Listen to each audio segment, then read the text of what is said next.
je suis un jarret noir. Je suis né à Beauceville en 1915 et on m'a baptisé Carrier-Fortin. Alors, c'est un nom qui m'a donné toujours un peu des ennuis, parce que, surtout quand j'étais en politique, les gens me demandaient votre nom, Carrier-Fortin. Oui, oui, mais votre prénom. Ben, je leur disais, mon prénom, c'est Carrier. Alors, ceci relève d'une vieille coutume qu'il y avait dans la Beauce, puis dans la province de Québec, à cette période-là. C'est qu'on donnait comme prénom au premier fils qui venait au monde le nom de famille de sa mère. Alors, ma mère était une demoiselle Carrier, la fille de Napoléon Carrier, registrateur de Lévis. Alors, ils m'ont nommé Carrier-Fortin. Et vous avez d'autres personnes, comme Mercier-Fauteux, par exemple. Sa mère était Mademoiselle Mercier, de l'honorable Honoré Mercier.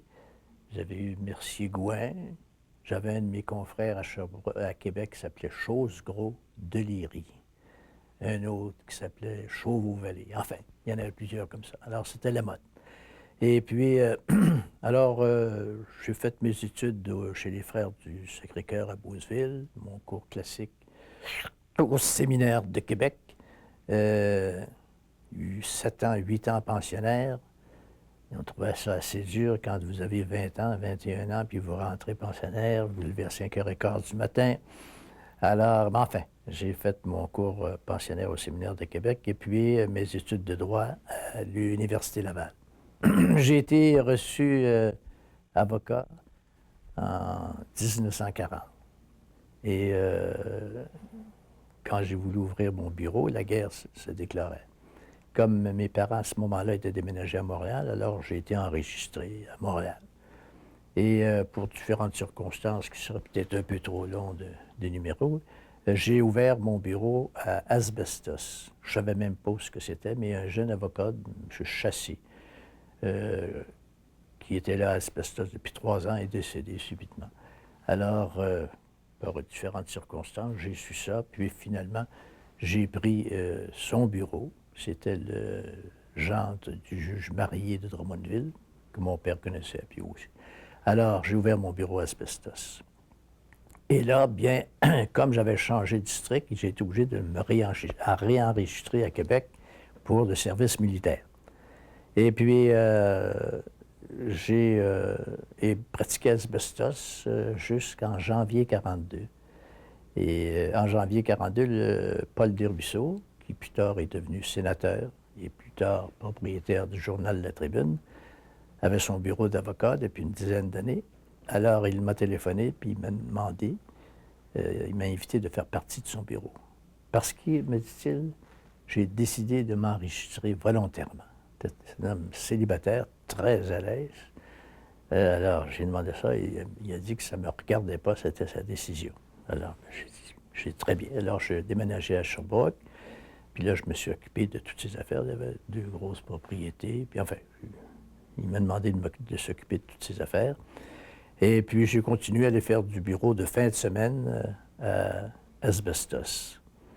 Et M. Desruisseaux, quand je suis arrivé à Sherbrooke aussi, bien dit, as-tu reçu ton appel militaire? Ben, j'ai dit oui. L'État, il dit, va donc te faire examiner par un médecin qu'il connaissait, qui faisait partie des fusiliers de Sherbrooke. Alors, il m'a examiné, puis il a découvert que j'avais une hernie, chose que j'ignorais. Alors, un homme qui a une hernie ne rentrait pas dans le service militaire. Bon, j'ai dit, mon avenir est réglé de ce côté-là. Et puis, j'ai rencontré mon épouse, et puis je me suis marié en 1943 avec Solange Gobeil, qui était la fille d'Albert Gobeil et de Luciana Blais. Et elle était native, elle, de la patrie, mais plus tard, son père est déménagé au Lac-Édouard pour travailler avec son beau-frère, le docteur Couillard. Et alors, elle était là, mais sa sœur avait marié le dentiste Le Tendre d'Asbestos, puis c'est comme ça que je l'ai rencontré. Alors, nous avons décidé de nous marier en 1943. Et le matin où je partais, pour aller rejoindre ma femme pour la marier. J'ouvre mon courrier et j'avais une invitation pour aller pour mon service militaire. Et la date était à Montréal et ça tombait justement dans plein milieu de mon voyage de noces. Alors, j'ai décidé de continuer mon programme. J'ai dit advienne que pourra. Alors, je me suis marié, puis en revenant de mon voyage de noces, je suis arrivé à Montréal et puis j'ai dit à mes parents, puis à Solange, j'ai dit demain matin, j'ai une réunion, mais j'ai dit, ce ne sera pas long.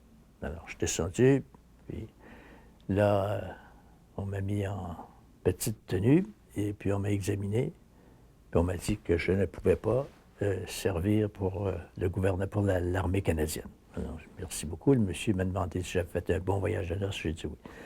Et puis là, j'ai continué après ça la pratique de mon droit ici à Sherbrooke. Et en 1954, M. Desruisseaux a décidé de laisser la pratique du droit et de s'occuper de ses affaires. Il était devenu... il y avait de gros hôtels. Et après ça, il a acheté le journal La Tribune et puis il a quitté la profession. Alors, de 54 à 69, j'ai continué la pratique du droit. J'ai été en société avec l'avocat Rouillard et c'était sur la raison sociale Fortin-Rouillard. En 1954, j'ai participé à la fondation de la faculté de droit avec l'avocat Albert Leblanc. C'est lui qui a été l'initiateur. Alors, il m'a invité pour être premier secrétaire de la faculté. Alors, je lui ai dit, mais pensez-vous qu'on va avoir des élèves? Ben, il dit, quand même, on aurait 4 ou 5. Il dit, on va commencer comme ça. La première année, on a eu 15 ou 18 élèves à la faculté de droit. Alors, j'étais le premier secrétaire, et puis j'ai été professeur de droit, droit civil, procédure civile, et puis le droit du travail. Et plus tard, j'ai été aussi trésorier du barreau de Saint-François, puis j'ai été membre du conseil général du barreau, et puis j'ai été bâtonnier du district de Saint-François.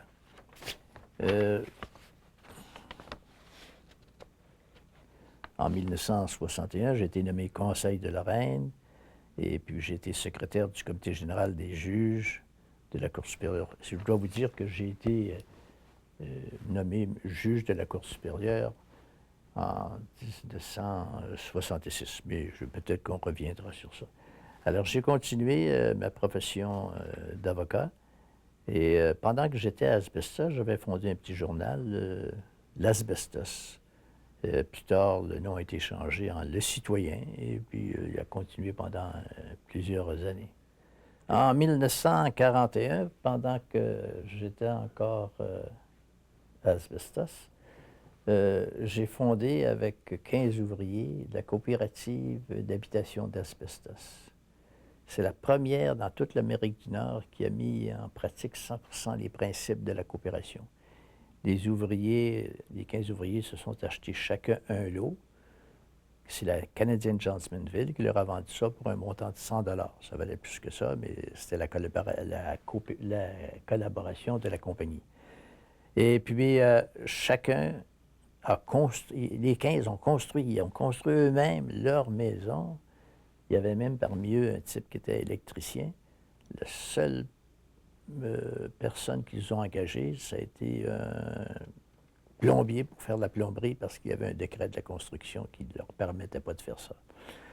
Alors, les 15 ouvriers ont construit leur maison et puis, quand c'était terminé, d'après l'évaluation, chacune des maisons leur avait coûté 2500 pièces. Et puis, quand tout a été terminé, eh bien, la Caisse populaire, ils avaient un emprunt de la Caisse populaire. Et là, après ça, la Caisse populaire a transféré à chacun des ouvriers leur titre de propriété, puis ils ont continué chacun séparément à payer leur maison. Alors, ça a été dans toute l'Amérique du Nord, ça a été la première coopérative qui a mis en principe 100% des principes de la coopération. Après ça, bien, j'ai fondé le journal L'Asbestos, journal hebdomadaire L'Asbestos. Et puis, quand je suis parti d'Asbestos, je l'ai laissé aux mains d'un monsieur Poirier, qui a continué à être rédacteur puis rédiger tous les articles. Et puis, on a changé plus tard le nom de ce journal-là en Le Citoyen. Je pense qu'il existe encore, je ne suis pas trop certain. Après ça, bien, ici à Sherbrooke, j'ai contribué à la fondation des unités économiques, puis fondé un des fondateurs de la colonie de Saint-Philippe-sur-le-Lac, un comité de vacances, un camp de vacances pour les enfants infortunés. Et puis, j'étais membre du Club Richelieu, puis membre de la Chambre de commerce. Pendant que j'étais bâtonnier, avec les membres du barreau, nous avons fondé un bureau d'assistance judiciaire. C'était le deuxième après Montréal. À ce moment-là, il n'y avait pas d'aide juridique. Alors, un groupe d'avocats, à tous les samedis matins, était au palais de justice et ils recevaient les gens qui n'avaient pas d'argent, qui étaient mal pris, et puis ils leur donnaient des services judiciaires gratuitement. En 1958, j'ai été directeur de l'assurance vie Desjardins pendant jusqu'à mon élection en 1962.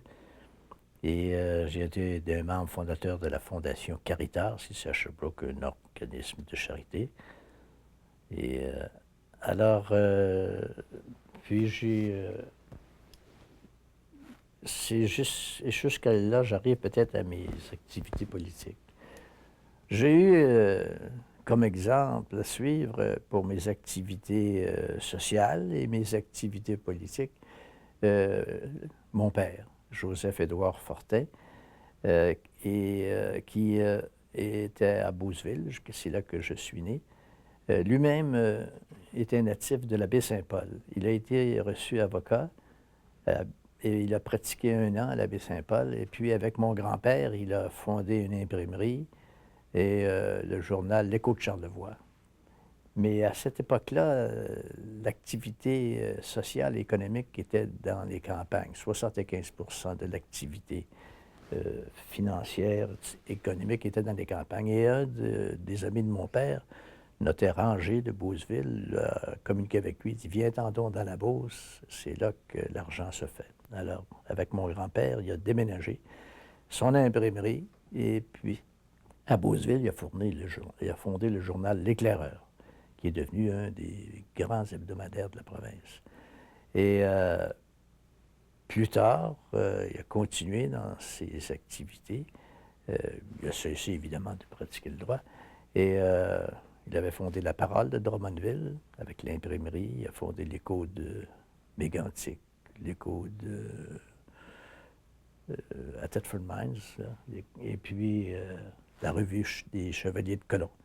Et mon père s'est occupé aussi beaucoup d'œuvres religieuses et d'œuvres sociales. Et il s'est présenté comme député en 1929, une élection complémentaire. Il a été élu député et il a été réélu 2 ans plus tard aux élections générales. Et il a été là jusqu'en 1935. Mais vers la fin des 2 dernières années, il souffrait de diabète, puis il était pratiquement plus capable de travailler activement. Il avait été nommé registrateur du comté de Beauce, et après ça, Duplessis a pris le pouvoir, et mon père a continué. Il y a une petite anecdote que je veux vous raconter, c'est que pendant que mon père était député, il y avait également le docteur Lemieux de Whedon, qui était un bon député libéral. Et un soir, que l'Assemblée législative siégeait, M. Duplessis était à sa chambre d'hôtel au Château Frontenac. Il téléphone, puis il demande à un petit page de lui amener M. Lemieux au téléphone. Il dit au docteur Lemieux, « Je suis malade, je suis souffrant, viens à mon secours. » Alors, M. Lemieux a pris un taxi, descendu au Château Frontenac.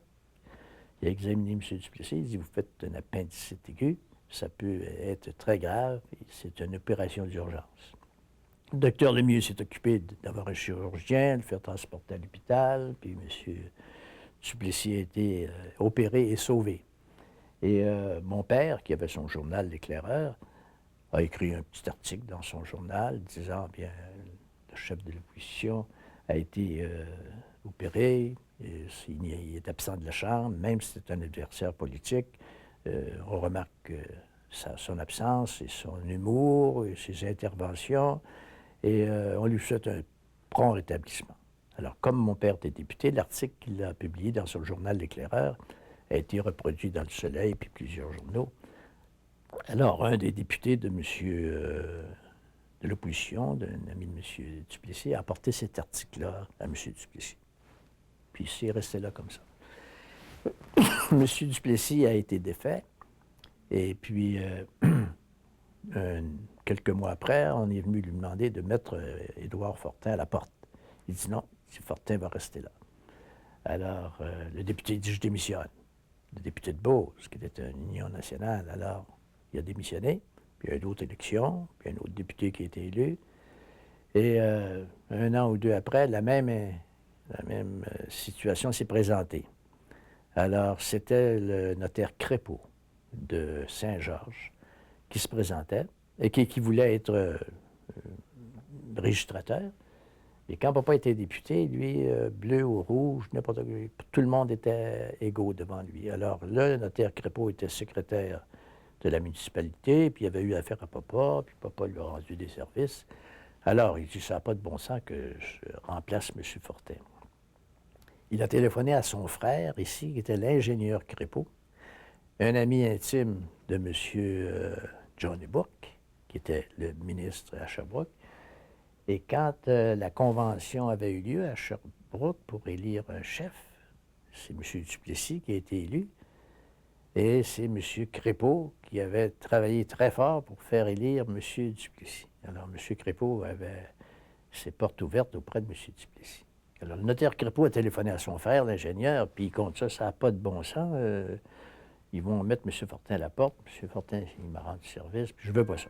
Alors, monsieur Crépeau de Sherbrooke, qui avait ses entrées, évidemment, chez M. Duplessis, avec M.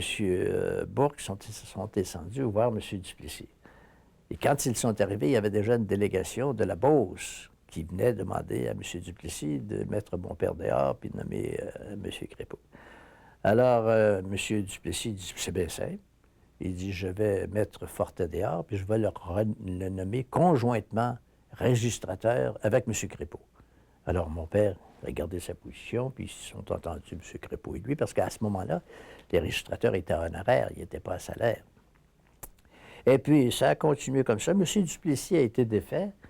Et puis, un jour, mon père était sur le train de Québec à Montréal, et à Trois-Rivières, M. Duplessis entre sur le train, puis il voit mon père. « Bonjour, Édouard, comment ça va? » etc. Il jase. « T'as dû toujours te demander comment ça se fait que je ne te savais pas sacré dehors. » Mais mon père, il dit, bah, on avait été anciens membres de l'Assemblée nationale ensemble, et puis j'avais encore une grosse famille, plusieurs enfants. Bon, c'est pas ça, pas. Il dit, tu sais, quand tu as écrit ton article là, sur moi, là, que j'ai été malade, là, puis que tu penses que tu vas mourir, puis tu vois un article comme ça qui arrive d'un homme qui est un adversaire politique, ça fait chaud au cœur. Tu sais, t'as pas de femme, t'as pas d'enfants qui viennent te voir. J'ai jamais oublié ça. Alors, c'est pour ça que je t'ai laissé là. Et puis le docteur Lemieux, qui était un bon député libéral, il ne s'est pas représenté, je pense, où il a été défait aux élections. Alors, il l'avait nommé, il avait été nommé, lui, le docteur Lemieux, shérif du district de Saint-François. Puis il avait son bureau au palais de justice. Alors, quand M. Bourque a été élu, bien, il a donné son bureau à M. Bourque, puis il s'est installé dans un autre bureau. Et il est resté shérif du district de Saint-François jusqu'à ce qu'il puisse démissionner. Il a jamais... Alors, ça, c'est la manière de M. Duplessis de remercier ses amis. Bien, ses amis, c'est-à-dire des gens qui lui avaient rendu service, mais qui étaient des adversaires politiques. Et je peux vous dire aussi que pendant que j'étais ministre du Travail, j'ai eu connaissance qu'il y avait un député du Lac-Saint-Jean. Et vous savez que dans le Lac-Saint-Jean, après le curé et l'évêque, le député, c'était le personnage. Alors, ce monsieur-là avait été député, et puis à un moment donné, ben, je ne sais pas ce qui est arrivé, s'il a été défait ou il avait été malade. Dans tous les cas, il avait été nommé. Il était sur la liste de paye de la commission du salaire minimum. Vous savez qu'au Lac-Saint-Jean, il est toujours resté là. Il n'a jamais été à Québec, etc. Alors, une bonne journée, j'étais ministre du Travail. L'auditeur de la province m'a envoyé un mot, puis il dit, vous avez un monsieur, là, il dit qu'il est sur vos listes de paye. Ça fait 25 ans qu'il est là, puis il est sur les listes de paye. Qu'est-ce que c'est que cette histoire-là? On me compte ça. Je fais venir mon sous-ministre. Bon, bien, le sous-ministre, je vais être obligé d'encore compter l'histoire une autre fois. Alors, il m'explique que c'était un monsieur qui avait été député là, puis que Duplessis avait décidé de le laisser là. Puis il dit, tous les autres ministres qui ont fait ça. Alors, j'en dis un mot à M. Lesage. M. Lesage, il dit, c'est votre responsabilité, je ne vais pas en entendre parler. Alors, je rencontre M. Bellemare, qui était dans l'opposition, puis qui était mon adversaire en chambre. Je lui ai dit, écoute, moi, je ne vais pas laisser ça comme ça, à moins que vous n'ayez pas d'objection, parce que j'ai dit, si on l'enlève de la commission du salaire minimum, il va retomber maintenant sur le bien-être social. Et le montant qu'il va recevoir du bien-être social, c'est à peu près l'équivalent du salaire qu'il reçoit. Alors, c'est irrégulier, mais c'est pas voler le gouvernement. Il dit, on est au courant de tout ça, puis il me dit, fais ce que tu voudras, on ne te posera pas de questions. C'est une décision de M. Duplessis. Alors, je vais laisser le monsieur là. C'est pour vous montrer que dans la vie politique, des fois, on rencontre des questions où la charité l'emporte sur certains règlements qui ne peuvent pas être malhonnêtes au point de vue résultat. Que l'argent sorte de bien-être social ou que sorte du salaire minimum, ça ne faisait pas grand-chose. Et puis, alors, mon père a continué comme ça. Mon père a eu 12 enfants. Il y en a un qui est mort à l'âge de 5 ans. Alors, j'ai un de mes frères, Marc, qui a été journaliste, qui a suivi la vocation de mon père. Et puis, après ça, mon père était malade, il est déménagé à Montréal, il est décédé à Montréal. Et moi, bien, dans ma vie sociale, ici à Sherbrooke, une bonne journée, on m'a demandé me présenter comme échevin de la ville de Sherbrooke, au quartier centre. Je me suis présenté, et puis, quartier centre, c'était surtout le quartier des affaires, mais il y avait aussi des logements. Alors, quelqu'un m'a dit, il faudrait que tu fasses du porte-à-porte. C'est une chose que je n'avais jamais faite, et je me souviens que la première fois, j'ai monté l'étage, j'étais pour sonner, puis le découragement m'a pris, je suis redescendu. Alors, à un moment donné, rendu dehors, je me suis un peu ressaisi. Alors, j'ai refait du porte-à-porte et des gens que je voyais me disaient, mais ça me fait plaisir de vous connaître, monsieur, c'est la première fois que ça arrive, ça. Finalement, toujours, j'ai été élu échevin du quartier centre et je suis devenu, le premier temps, j'avais un département à m'occuper, des parcs. Puis, je suis devenu président du comité des finances de la ville de Sherbrooke. Et j'ai été réélu par acclamation à toutes les deux fois ou 3 fois. Disons que la position de mon père, que M. Duplessis avait protégée, en fin de compte, ça m'empêchait de m'occuper beaucoup de politique, parce que je ne voulais pas nuire à mon père. Alors, tant que M. Duplessis a été au pouvoir, je ne me suis pas occupé d'élections, sauf que comme échevin de la ville de Sherbrooke. Et en 1949 est arrivée la grève d'asbestos. Mais j'étais avocat, moi, du syndicat ici. J'étais avocat de comité conjoint. J'avais plusieurs organismes de travail dont j'étais l'avocat. Alors, mon père est mort en avril ou juin 1949. Là, je me suis senti un peu plus libre. Et puis, en 1949, c'est la grève d'asbestos. Alors, à ce moment-là, moi, je n'étais pas avocat de ce syndicat-là pour les relations de travail avec la compagnie. C'était M. Rodolphe Hamel qui était là comme président, et puis c'était les avocats de la CSN de Montréal qui négociaient. Mais, à un moment donné, il y a eu du brouhaha, puis ils ont arrêté une vingtaine, 20 ou 25 ouvriers. Ils les ont embarqués dans un autobus, ils appelaient ça la Black Maria. Ils les montaient à Montréal, ils passaient la nuit en prison à Montréal, et le lendemain matin, ils les descendaient au palais de justice ici pour comparaître. Et le greffier, c'était M. Hertel Aubrédé. Alors, c'est un bon garçon que je connaissais très bien. Et puis, alors, là, les ouvriers arrivaient. Ils montaient dans la grande salle des assises criminelles. Ils étaient tout le temps rangés. Et puis là, bien, il s'agissait de les faire sortir sous cautionnement. Et il y avait un monsieur, le nom m'échappe, de Montréal, qui était un homme très actif et qui connaissait à Magog un homme très à l'aise. Et c'était son ami, puis je pense qu'il avait été dans l'Action libérale nationale. En tout cas, il a fait de la politique ensemble. Alors, il est allé le trouver, puis ce monsieur-là a décidé de cautionner. Alors, je pense que chaque ouvrier, il fallait déposer un cautionnement de 2000 pièces. Je pense que c'était assez de l'argent dans ce temps-là. Alors, moi, j'étais au palais de justice, puis je travaillais pour sortir tous ces gens-là sous cautionnement.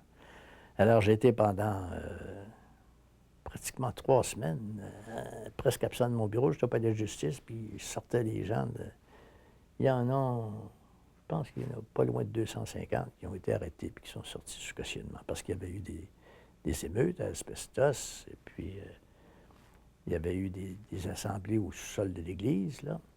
Alors, je me suis occupé de ça. Et puis, non, il n'y a pas eu, je n'ai pas cité à d'assemblée, par exemple. C'était plus tard, ça. Et puis, une bonne journée, ils ont décidé, la police provinciale, d'envahir Asbestos. Alors, ils sont arrivés par les différentes rues, là, avec des automobiles. Quand ils sont arrivés sur l'entrée principale d'Asbestos, ils ont... les ouvriers avaient tous bloqué les entrées de la ville. Ils ont sorti des policiers de leur automobile, puis les ont embarqués dans leur voiture, puis les ont amenés au sous-sol de l'église à Asbestos. Il y en a d'autres qui sont arrivés par Wotton, je pense. Et puis, ils ont encore pris ces ouvriers-là, puis ils les ont amenés au sous-sol de l'église, puis là, ils les ont mis en rang sur l'estrade.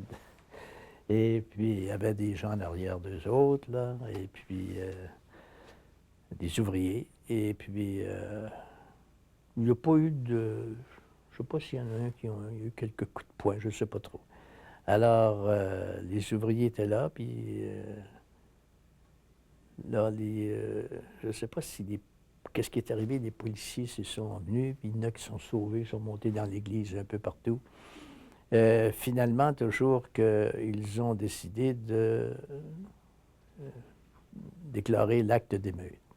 Évidemment, l'Assemblée n'a pas duré longtemps, la police est arrivée, puis les ouvriers se sont sauvés partout dans l'église.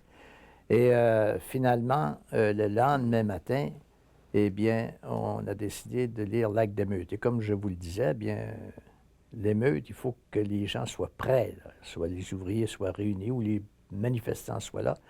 Et on leur lit l'acte d'émeute en disant, vous devez vous s'en aller et dissoudre votre réunion dans 10 minutes ou 15 minutes, sinon vous serez coupable de crime. Alors, le matin de bonne heure, M.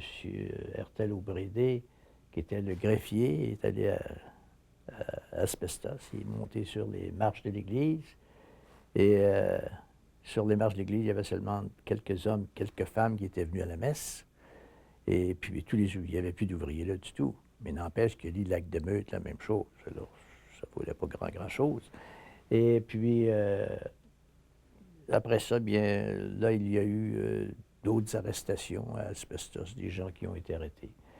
Et même Rodolphe Hamel, je pense, il y avait eu une plainte. Mais il n'a pas été arrêté, mais il y a eu des plaintes portées contre lui. Et de tout ça, il fallait faire un exemple. Alors, on a décidé de porter... Plusieurs ont eu des plaintes. Moi-même, j'ai plaidé 3 causes. On en a gagné 2, qui ont des gens devant les jurés, qui ont été trouvés non coupables. Puis il y en a un qui a été trouvé coupable. Il avait donné une bonne volée à un policier, puis il a été trouvé coupable. Après ça, là, il fallait faire un grand exemple. Alors, ils ont décidé de porter une plainte contre M. René Roch de Montréal, un grand bonhomme, très gentil.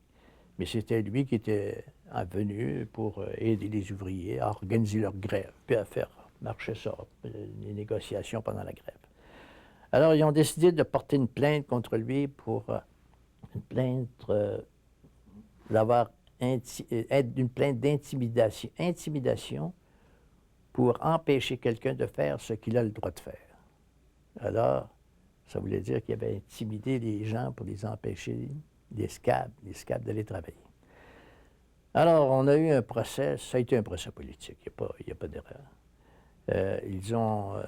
Pour l'enquête préliminaire, ils ont fait venir le juge Chassé, et puis à ce moment-là, moi, j'avais dit aux représentants du syndicat, j'en ai par-dessus la tête. Alors, ils ont décidé de faire venir Jean Drapeau et un monsieur, un savant criminaliste de Montréal, le nom m'échappe. Et alors, ils ont décidé de demander au juge Aimé Chassé, qui avait été envoyé de Sorel pour présider l'enquête préliminaire. Ils m'ont demandé de se désister parce que, lors d'une comparution, il avait dit les vrais criminels, ce ne sont pas les ouvriers qui sont devant moi, ce sont les grands chefs syndicaux qui ont tout organisé ça. Or, il y avait déjà des plaintes de portée contre les grands chefs syndicaux, et ils ont dit, bien, monsieur le juge Chassé, vous semblez pas être impartial. Ils ont demandé de se récuser. Alors, le matin, ils sont arrivés avec une requête, puis là, le juge Chassé est monté sur le banc, avec la requête dans les mains, et là, il a fait une colère, il a dit qu'il n'était pas partial, puis il était bien indépendant. Mais à tout événement, pour ne pas créer de préjudice à la justice, il a décidé de démissionner. Alors là, ils nous ont envoyé le juge Lagarde de Montréal.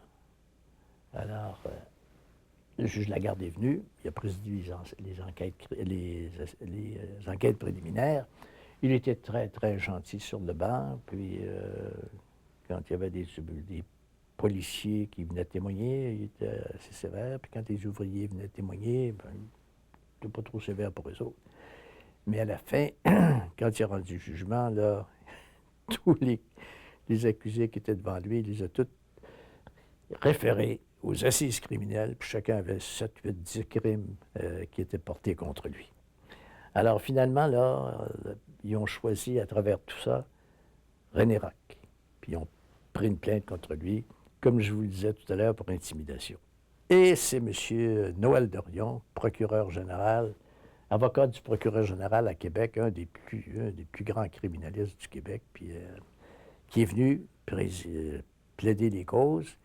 Et puis, en défense, bien, il y avait M. Drapeau, M. L'Espérance, qui était l'avocat attitré de la CSN, puis M. Chevalier, l'avocat Chevalier, un grand criminaliste, puis moi-même, nous étions 4. Alors, le procès a eu lieu de M. René Roch, et puis il y a un incident qui est assez cocasse qui est arrivé, c'est que le curé d'Asbestos était l'aumônier des syndicats, puis il était pour les ouvriers. Alors, ils ont décidé, les avocats de la défense, là, M. Crépeau et M. Chevalier, de faire témoigner le curé. Puis là, ils l'ont rencontré. Moi, j'ai dit, faites pas ça. C'était un homme bouillant, puis... alors, on l'a rencontré, puis avant, puis on lui a demandé qu'est-ce qu'il avait fait. Bien, il dit, une bonne journée, on a organisé une grande procession. Procession dans les asbestos pour prier pour les grévistes, puis tout ça. Ben, puis il dit, à part de ça, il dit, c'était pour grande démonstration, beaucoup d'ouvriers, c'était pour gêner, intimider, il dit, les scabs, puis Et les femmes des grévistes avaient des grands aiguilles à chapeau, puis quand ils passaient près des policiers, ils piquaient les fesses des policiers. Alors, c'était pas trop, trop bon. Alors, ben, j'ai dit, pour moi, on ne fera pas témoigner le curé Gaston, pas Gaston, il me souviens plus de son nom. Alors, toujours, ils ont va le faire témoigner. Alors, quand la couronne a eu fini toute sa preuve, ben, nous autres, on fait venir le curé pour témoigner, pour prouver que les démonstrations étaient pacifiques, puis qu'il n'y avait rien de grave. Alors, oui, il avait organisé une procession, puis etc. Puis quand il a fini de témoigner, bien, M. Dorion s'est levé pour le transquestionner. Et M. Dorion, qui était un homme très habile, a parlé à M. le curé de son sacerdoce, etc. Puis en fin de compte, M. le curé, là, pourquoi vous avez organisé une procession comme ça? Il dit, en fait, ben écoutez, il dit, les scabs là, qui venaient enlever l'ouvrage aux pauvres ouvriers, là, puis les policiers qui étaient là, c'était un peu pour les intimider. Là. Merci, M. le curé, merci, M. le curé. L'autre était accusé d'avoir agi pour intimider les scabs, pour les empêcher de faire ce qu'ils avaient le droit de faire. Alors, inutile de vous dire que le verdict est sorti, puis que monsieur a été trouvé coupable d'intimidation. C'était un procès qui a duré pratiquement 3 semaines, je pense. Et puis, c'était le juge Mitchell de Sherbrooke qui était sur le banc. C'était un de ses premiers procès criminels. C'était un homme très humain, puis il était très intègre. Mais finalement, il l'a condamné à 6 mois de prison. C'était une sentence assez sévère pour un acte comme ça. Mais ça a été un procès politique. Puis même, je me demande si René Roch a participé à organiser des processions, puis il a participé à ces activités-là. Mais il y a quelqu'un qui a prétendu que lorsque les ouvriers se sont réunis au sous-sol de l'église, puis qu'ils avaient arrêté des policiers, là, en arrière des policiers, il y avait des ouvriers, puis il y en a qu'un qui a dit René Roch était là. Moi, je sais que c'est pas René Roch qui était là. Je savais que c'était une autre personne qui était là, qui a bien fait parler de lui à tout événement. Il est décédé aujourd'hui. Et puis, alors, René Roch était là, puis il a été... ça l'a affecté énormément. Bien, je vais vous raconter un autre acte de M. Duplessis. C'est que quand j'ai été élu ministre du Travail, j'avais un bureau à Montréal, j'étais là une fois par semaine pour recevoir des gens. Puis une bonne journée, il y a un ouvrier, un employé qui est venu me voir. Il dit, M. Fortin, on a quelqu'un ici qui vous connaît bien, qui travaille pour le ministère du Travail. J'ai dit, oui, il dit, M. René Roch. Alors, le monsieur, en sortant de prison, il a fait une dépression, puis ça l'a affecté énormément. Alors, maintenant qu'il avait payé, M. Duplessis, maintenant, l'a récompensé, puis il l'a nommé au ministère du Travail. Après ça, je me suis intéressé à la politique provinciale, puis la politique fédérale aussi. J'ai fait des discours lors des élections, et puis surtout à l'élection où M. Jacques Lagacé s'est présenté. Et puis, en 1960, là, on est venu me trouver pour me demander de me présenter. Alors, j'avais décidé que je ne me présenterais jamais parce que mon père, quand il s'est présenté en politique en 1929, il était jusqu'à 34, 35. Et puis, il s'est ruiné pratiquement. C'est vrai que c'était la crise, évidemment. Il a pratiquement perdu son imprimerie, puis il était malade. Je me suis dit, jamais je me présenterai en politique. D'autant plus que mon bureau était assez prospère, puis même, j'avais décidé de ne plus me présenter aux élections municipales, à tout événement.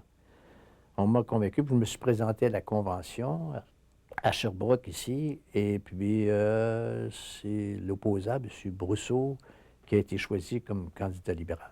Alors, j'ai participé à sa campagne électorale, puis c'est lui qui a été élu. Et puis, ben, moi, quand j'étais bien content, je suis retourné à mon bureau d'avocat. Et en 62, M. Lesage décide de faire des élections sur la question de la nationalisation de l'électricité. Et là, on vient me trouver et on me demande encore de me présenter. Ah, ben, j'ai dit, si M. Brousseau se représente, j'ai dit, je ne me représente pas. J'ai dit, les gens l'ont choisi, puis j'ai dit, je n'ai pas d'affaire à me présenter à sa place. Alors, ils ont descendu à Québec, il y a eu des entrevues, et puis on m'a demandé de me présenter. Puis moi, j'étais prêt à me présenter, parce que pour moi, il faut vous le dire en toute sincérité, je me sentais une obligation sociale de me présenter. J'ai dit, on me demande de venir servir ma province, puis si je dis non, il me semble que plus tard, je me reprocherais ça. Parce que j'avais été professeur à la faculté de droit et puis je fais à la ville de Sherbrooke. J'avais certaines réalisations que j'avais faites. J'avais tout réorganisé les finances de la ville.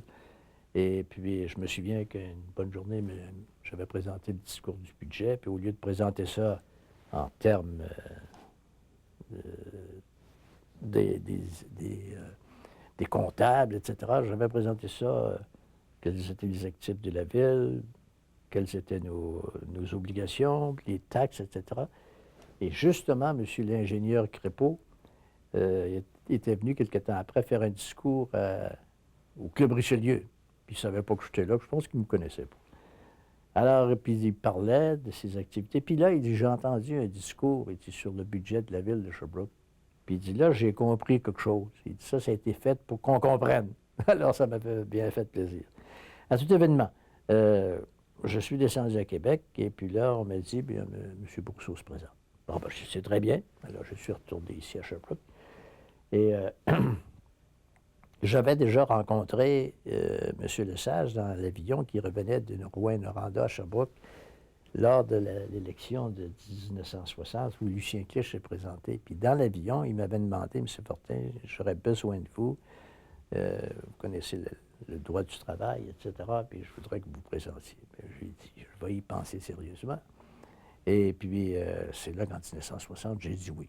Déjà, en 1960, on m'avait demandé de me présenter, et je suis allé au congrès du barreau rural à Rouyn-Noranda, où était mon ami Lucien Clich, qui était mon confrère de droit. On avait fait notre droit ensemble. Et même, on a tous les deux ensemble, dans sa chambre d'étudiant à Québec, on a préparé ensemble nos examens du barreau. Alors, j'ai rencontré Lucien, puis j'ai dit, qu'est-ce que tu fais de bon? Ben, il dit, je vais pas me présenter probablement, il dit, comme député ici, là. Es-tu sérieux? J'ai dit oui. Ben, j'ai dit, tu me téléphoneras parce que moi, ils veulent aussi que je me présente. J'ai dit, si tu te présentes, ben, j'ai dit, ça va m'encourager un peu. Ah, il dit, je te téléphonerai. Et M. Lesage était venu au congrès des avocats. Alors moi, j'ai repris l'avion pour revenir à Sherbrooke et je me suis adonné à être assis à côté de M. Lesage. Et c'est là qu'il m'a dit, j'aimerais bien que vous vous présentiez à Sherbrooke, puis j'aurais besoin de vous. Vous êtes un spécialiste en droit du travail, etc. Ben, j'ai dit, écoutez, laissez-moi y réfléchir sérieusement. J'ai dit, j'ai un gros bureau, puis j'ai dit, justement, j'ai dit, je viens de laisser la politique municipale pour me consacrer 100% à mon bureau. Bon, d'accord, il dit, pensez-y, puis alors c'est très bien. Alors, je suis revenu à Sherbrooke. Et là, quand la convention a eu lieu, comme je vous le disais tout à l'heure, en 1960, M. Brousseau a été choisi, puis très bien. Et en 62, bien, les mêmes circonstances sont venues, on m'a demandé de me présenter. J'ai dit, écoutez, si M. Brousseau se représente, je ne me présente pas.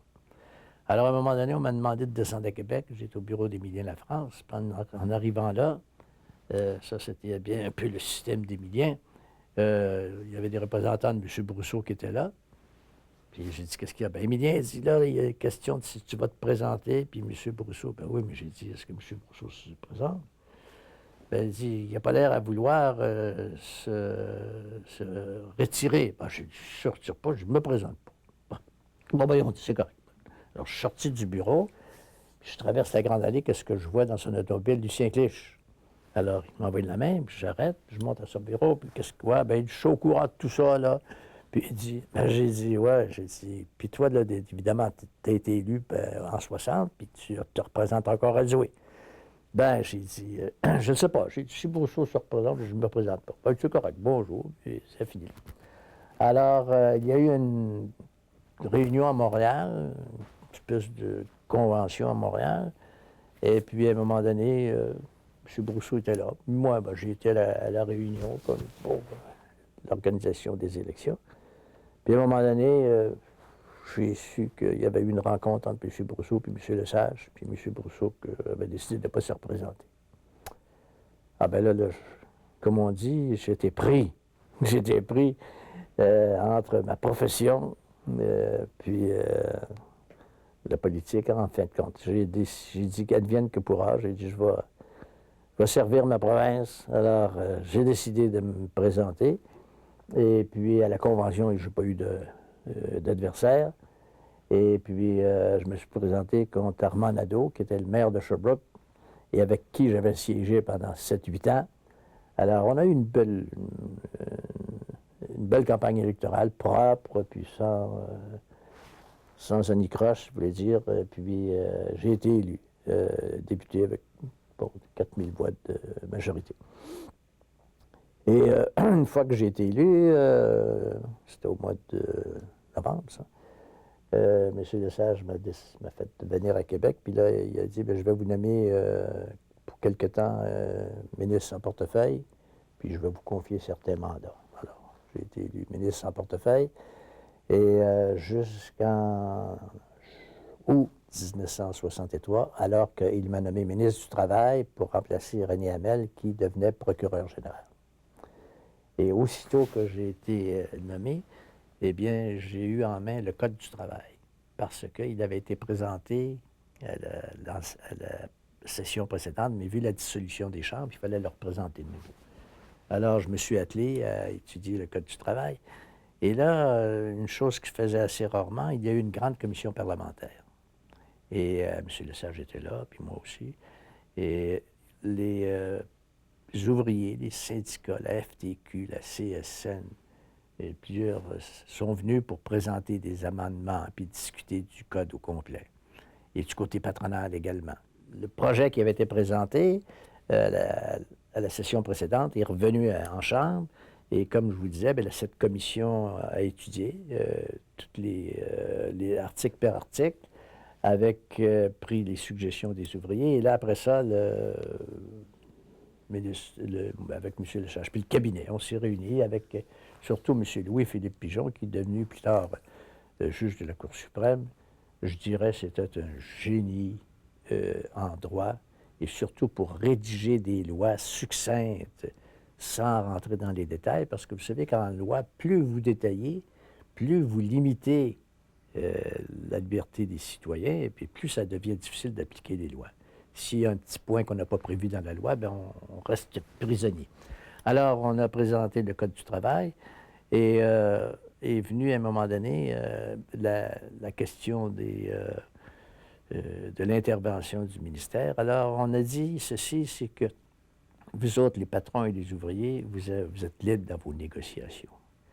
Et vous négociez. Puis si à un moment donné, vous n'avez pas vous n'entendez pas, vous avez 1 mois. Là, vous demandez au gouvernement d'intervenir. Le gouvernement, le ministère du Travail envoie un conciliateur, essaye de vous entendre. Puis si au bout d'1 mois, il n'y a pas d'entente, et bien là, vous pouvez les procédures pour aller à la grève. Alors, on laissait les partis très libres, puis le gouvernement, puis le ministre du Travail n'intervenaient pas.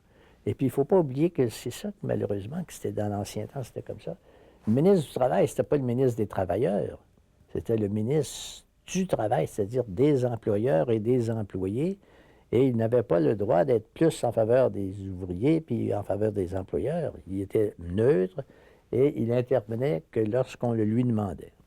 Alors, ça a été une politique nouvelle, puis ça a désorganisé, c'est-à-dire ça a surpris les syndicats et les employeurs. Et surtout, quand je rencontrais les employeurs, je leur disais, mais comment voulez-vous qu'on vous travaille avec vous autres, puis qu'on connaisse vos opinions, puis vos suggestions? Il n'y a aucune association d'employeurs. C'était toutes les employeurs étaient réunis en suivant leur, je veux dire, leur commerce ou leur industrie, mais il n'y avait pas une association d'employeurs comme telle. Alors, j'ai dit, quand les ouvriers me demandent quelque chose, je voudrais bien vous parler. Vous autres aussi, vous demander votre opinion. Puis je suis obligé de téléphoner à 7-8 comme ça. Ça les a bien surpris. Et c'est à un moment donné qu'il y a eu une réunion, ils se sont formés une association. Alors, toujours que le Code du travail a été présenté en Chambre. Et c'est là qu'il a été question évidemment, du fameux droit de grève. Et puis, il a été discuté en Chambre, en comité. Et puis, c'est la seule loi, à mon avis, qui, à ce moment-là, a été approuvée à l'unanimité.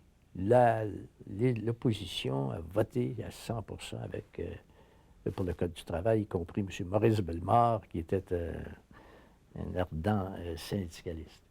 Et puis, à ce moment-là, il a été question en même temps des employés de l'État qui avaient une association, mais qui n'avaient pas de pouvoir, qui ne négociaient pas avec le gouvernement. Le Code du travail a apporté quelque chose de nouveau, c'est qu'il a assoupli les procédures à suivre pour la négociation d'une convention collective et finalement d'aller à la grève si c'est nécessaire. Et je me souviens que, c'est-à-dire qu'avant, les ouvriers devaient avoir un conciliateur, devaient avoir une commission de négociation, et ça n'en finissait plus.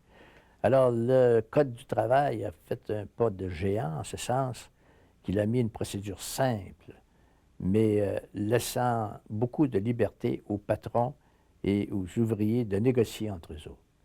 Et c'est seulement que si eux le demandaient que le ministère du Travail pouvait envoyer un conciliateur. Et le Code du travail a été adopté en septembre 1964. Or, à ce moment-là, et c'est une chose assez curieuse, à ce moment-là, il y avait déjà un conflit qui naissait entre la Régie des alcools et le ministère. Le Code du travail est entré en vigueur en septembre 1964. Il avait été adopté à l'unanimité par la Chambre et on peut dire que c'est un des grands moments de la Révolution tranquille.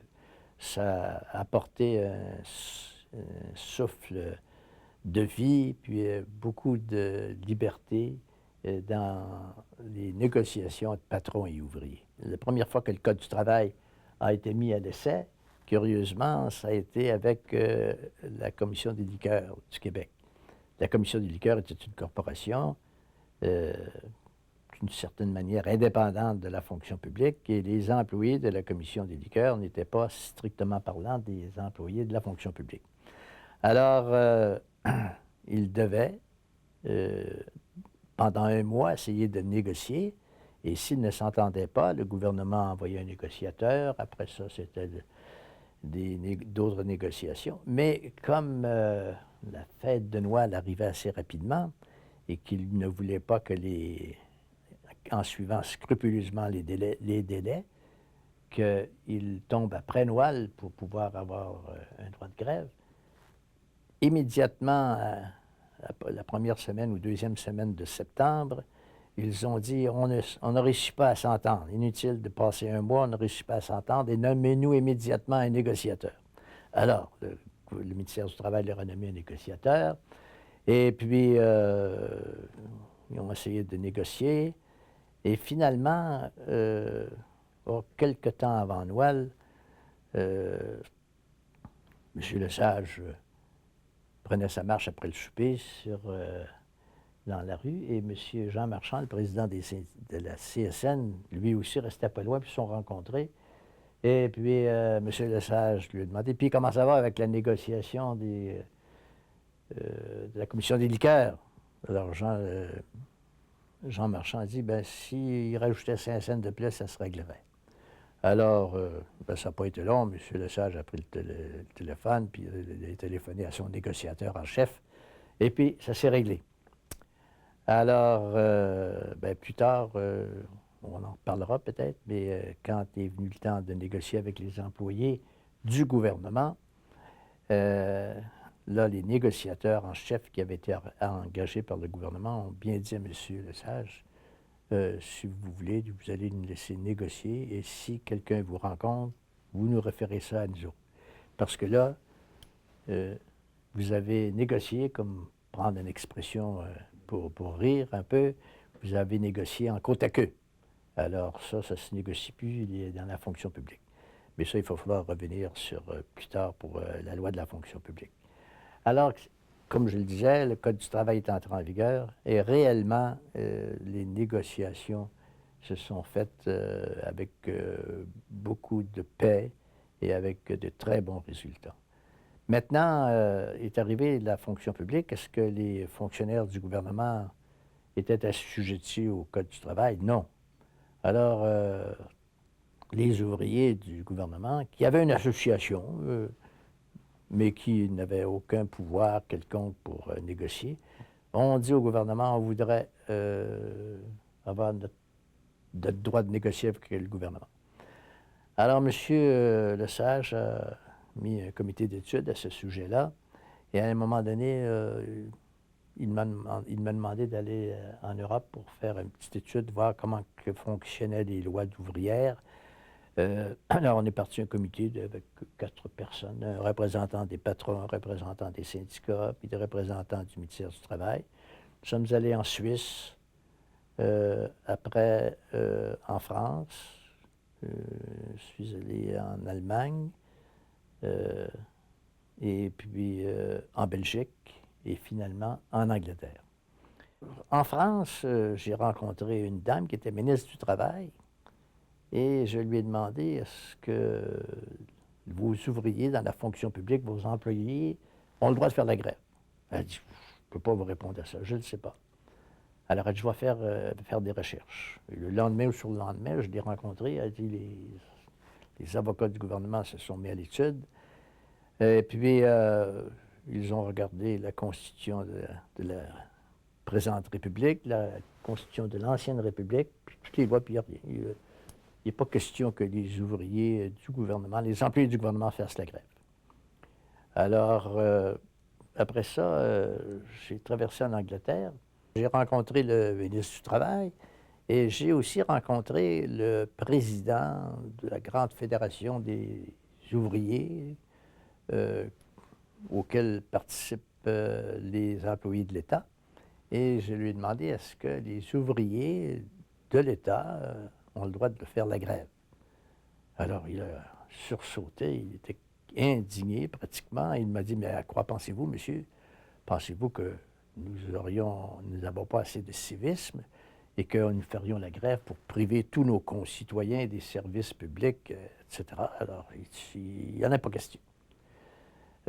Alors, quand je suis revenu à Québec, j'ai fait part à M. Lesage de ses constatations, de mes enquêtes, mais un mot seulement pour dire que quelques années plus tard, j'ai su qu'en Angleterre, ils avaient le droit de faire la grève.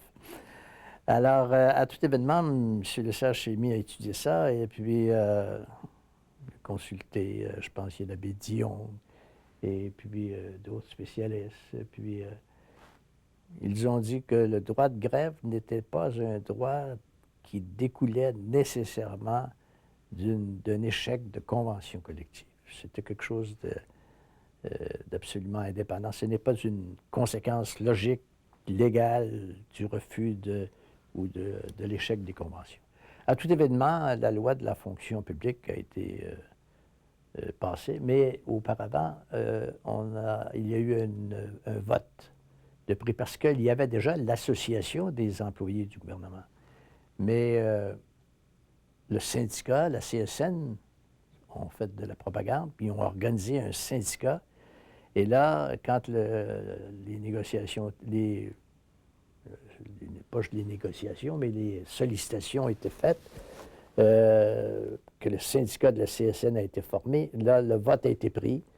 Et entre l'association des fonctionnaires qui existait déjà et le nouveau syndicat de la CSN, et c'est la CSN qui a remporté la décision à un vote pris parmi les employés. Alors, c'est la CSN qui est venue négocier avec le gouvernement pour la convention collective. Je peux dire que qu'il y avait comme négociateur pour le gouvernement l'avocat Pratt, qui est devenu plus tard juge à la Cour d'appel, à la Cour suprême, et qui était un homme extraordinaire. Mais les négociations se sont très bien faites. Et je me souviens qu'un soir, tout le premier ministre et tous les ministres, nous étions réunis dans la salle du Conseil et les délais expiraient à minuit. Et nous attendions les résultats et on nous a laissé savoir qu'il y avait un chef syndical qui se promenait dans le corridor et qui espérait, comme pour la Convention des liqueurs, de rencontrer M. Lesage seul et de négocier en côte à queue. Mais M. Lesage avait eu la leçon, il savait qu'en faisant ça, il tuait nécessairement l'autorité de ses négociateurs. Alors, il n'y en a pas été question. D'ailleurs, nous avons su ça après, mais nous avons attendu et à minuit, il y a quelqu'un qui est venu nous dire « Nous venons de recevoir un message que les syndicats acceptent les propositions du gouvernement. » Alors, il n'y a pas eu de grève, puis ça a été signé, et puis ça a très bien fonctionné. Une des grandes œuvres de la Révolution tranquille, ça a été la Régie des rentes du Québec. Le gouvernement fédéral avait créé une commission et il était en train d'installer le régime des pensions du gouvernement. Et M. Lesage a décidé, lui, qu'il ne suivrait pas le régime des pensions du Canada et qu'il créerait son propre régime qu'il appelait le régime des rentes du Québec.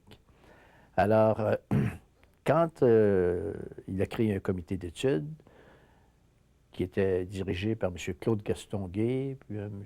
Marié, un haut fonctionnaire du gouvernement, puis il y avait 2, 3 autres hauts fonctionnaires du gouvernement, dont un qui était du ministère du Travail.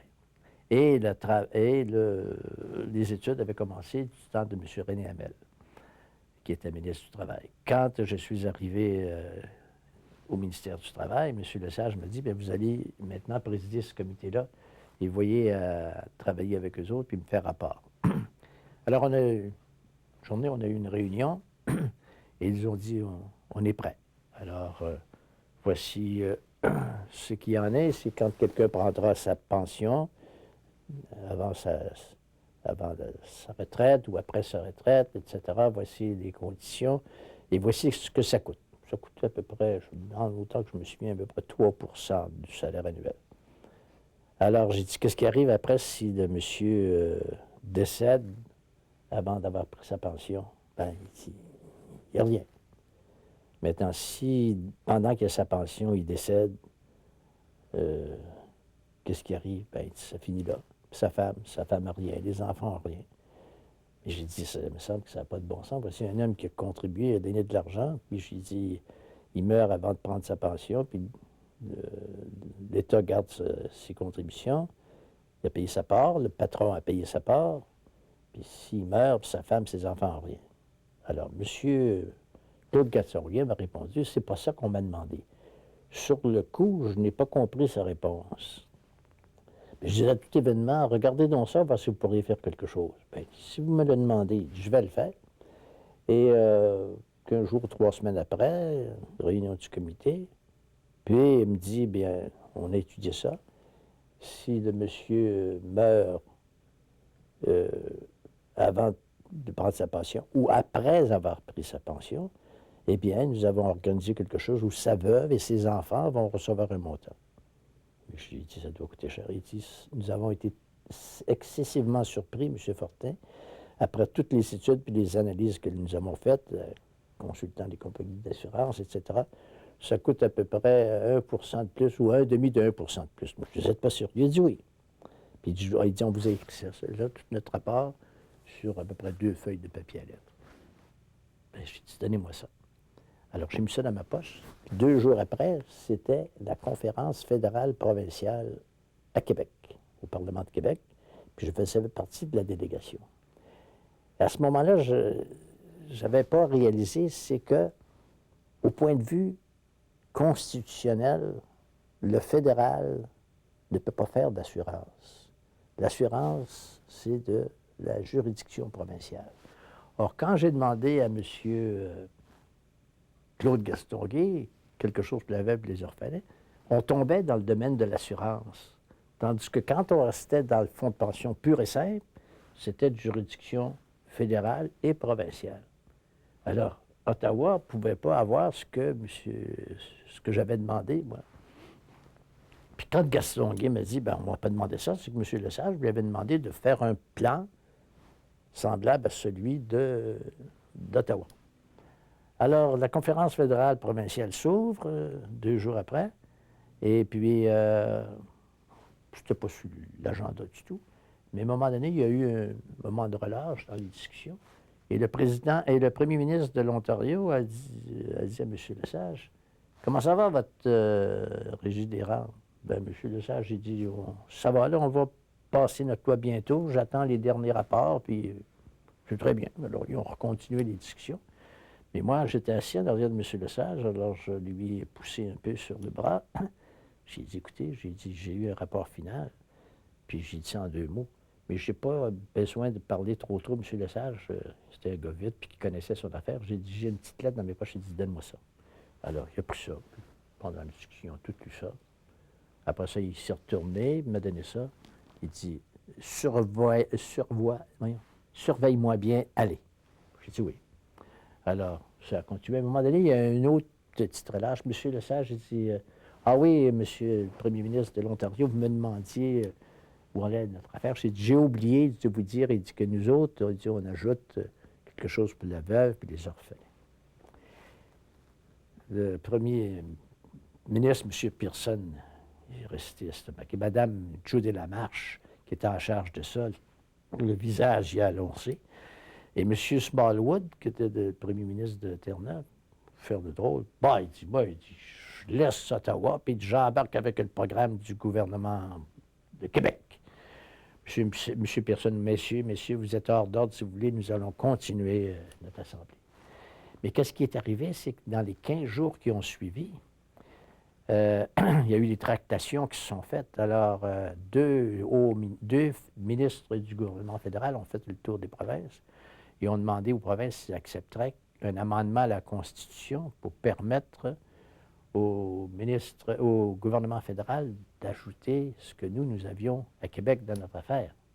Tout le monde a dit oui. Puis là, ils sont venus au bout de 15 jours rencontrer M. Lesage. Ce qui avait objection. M. Lesage, je n'ai aucune objection à ce que vous amendiez la Constitution. Il dit, moi, ça ne m'enlève rien. Puis je voudrais bien que tous les employés du Canada aient tous les mêmes avantages. Mais il dit, il y a une condition, par exemple. Il dit, M. Saint-Laurent avait donné 5 points d'impôt. Et puis moi, il y a longtemps que je demande 40 points d'impôt. Donnez-moi 45 points d'impôt sur les impôts directs. Et puis, je vais consentir. Parce que vous savez que l'impôt direct, en vertu de la Constitution, avant, ça appartenait exclusivement aux provinces. Mais en 1920, 21, 22, là, après la guerre, le gouvernement fédéral a demandé d'avoir des droits sur l'impôt direct. Alors, les provinces avaient consenti, puis ils étaient censés revenir ce pouvoir aux provinces, mais il n'était jamais revenu. Alors là, M. Lesage a dit, je veux avoir 45 points d'impôt. Alors, ça a été accordé. Et M. Lesage m'a rencontré, puis il m'a dit, Carrier, c'est ce qu'on appelle le bargaining power. Si on revient un peu à mes activités d'homme politique dans le comté de Sherbrooke, bien, je peux dire que j'ai contribué à la fondation de la faculté de médecine. D'abord, l'université avait décidé de faire une faculté de médecine. Ils avaient choisi un recteur, un médecin. Et puis, à un moment donné, bien, ils ont voulu avoir également un hôpital. Ils ont dit, on veut quelque chose de nouveau, une faculté de médecine annexée à un hôpital. Alors, bien, ils ont vu M. Lesage à ce sujet-là. Et puis, l'Université de Montréal, l'Université de Québec, l'Université d'Ottawa voulaient, eux autres aussi, avoir ce système-là. Mais le gouvernement disait, écoutez, falloir construire des hôpitaux dans chaque place, puis on n'a pas les moyens. Mais le gouvernement de l'Union nationale avait organisé ici à Sherbrooke le pavillon Saint-Georges, un immense édifice, 2 ou 3 ailes, et c'était pour mettre tous les vieillards puis toutes les personnes qui étaient déficientes ou qui avaient des problèmes de santé, etc. Et avant que M. Duplessis déclenche des élections, il y a eu une espèce d'étude de fait, et puis ils ont décidé que ça ne se ferait plus, ça, puis qu'au contraire, on vidait les hôpitaux puis les hospices de tous les vieillards, de sorte que le pavillon Saint-Georges est devenu un bel édifice vide. Alors, M. Lesage me dit, bien, écoutez, si l'université veut accepter le pavillon, d'installer sa faculté de médecine puis son hôpital dans le pavillon Saint-Georges, je vais dire oui. Alors, ça crée un petit problème avec l'université de se séparer de ces édifices qui sont dans le quartier ouest, alors que le pavillon Saint-Georges est dans le quartier est, à l'opposé complètement de Sherbrooke. Finalement, ils ont dit oui. Alors, ils ont commencé à travailler ça, et puis là, les contrats ont été donnés à 3 ou 4 entrepreneurs pour compléter le pavillon Saint-Georges. Et le gouvernement a nommé un monsieur de Montréal, un administrateur de Montréal, indépendant de Sherbrooke, pour diriger tous les travaux. Et c'était fait avec une rigidité extraordinaire. Puis il y avait 3 ou 4 entrepreneurs qui avaient chacun leur département à faire.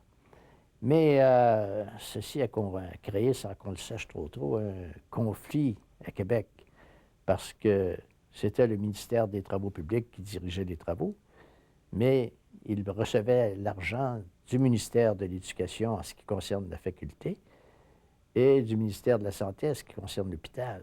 Alors, il fallait que les 3 sous-ministres s'entendent. Puis, ce projet-là de Sherbrooke, là, qui était innovateur, là, était très mal vu par les autres universités. Alors, il se faisait un petit peu je pourrais dire, de blocage ici et là. Alors, une bonne journée, le recteur m'a téléphoné, puis il m'a dit, ça ne marche plus. Mon doyen a démissionné. Et puis, à part de ça, il dit, on devait avoir un peu d'argent pour ça, on n'a plus d'argent, rien. Alors, ben, j'ai vu M. Lesage, j'ai dit, il y a quelque chose qui ne marche pas. Alors, il dit, on va faire une réunion d'urgence du cabinet. Alors, réunion, il explique tout le travail. Alors, les autres ministres concernés n'étaient pas trop au courant de tout ça. Alors, M. Lesage a dit, écoutez, c'est fini ça. Et puis, ça va continuer. Puis, M. Fortin, vous allez téléphoner au recteur, vous allez lui dire que j'ouvre un crédit de 75 000 $ à la banque, là, et puis qu'on va régler tout ça. Alors, c'est très bien. Alors, là, ça a continué. Quelque temps après, M. Lesage est venu à Sherbrooke. C'était sa première visite à Sherbrooke comme premier ministre. Il devait devenir avant, mais il y avait eu une tempête épouvantable. Son avion n'avait pas pu décoller, puis ça avait tout désorganisé son travail. Alors, il vient à Sherbrooke, et là, il était reçu à l'hôtel de ville, puis à un moment donné, il me dit, après ça, il y avait un dîner, et puis après le dîner, il y avait une réunion à l'université. Il me dit, on va prendre une demi-heure, toi et moi, puis tu vas aller venir me montrer le pavillon Saint-Georges. Et M. Janson, qui était chefet et qui était un des contracteurs, était là. Alors il dit, je vais vous accompagner. Puis là, on est monté, Bernard Pinard, M. Lesage et moi, puis M. Janson. On est arrivés, puis là, M. Lesage s'est mis tout ça. Et à un moment donné, on arrive à une aile qui s'était fermée avec des toiles. M. Lesage, qu'est-ce que c'est ça? Bien là, M. Janson, il dit ça, il dit c'est censé être la salle des opérations, mais il faut agrandir un peu parce que c'est pas assez large, les salles d'opération. Bon, puis qu'est-ce que vous allez faire? Bien, il dit, on attend des décisions du ministère. Ah ben.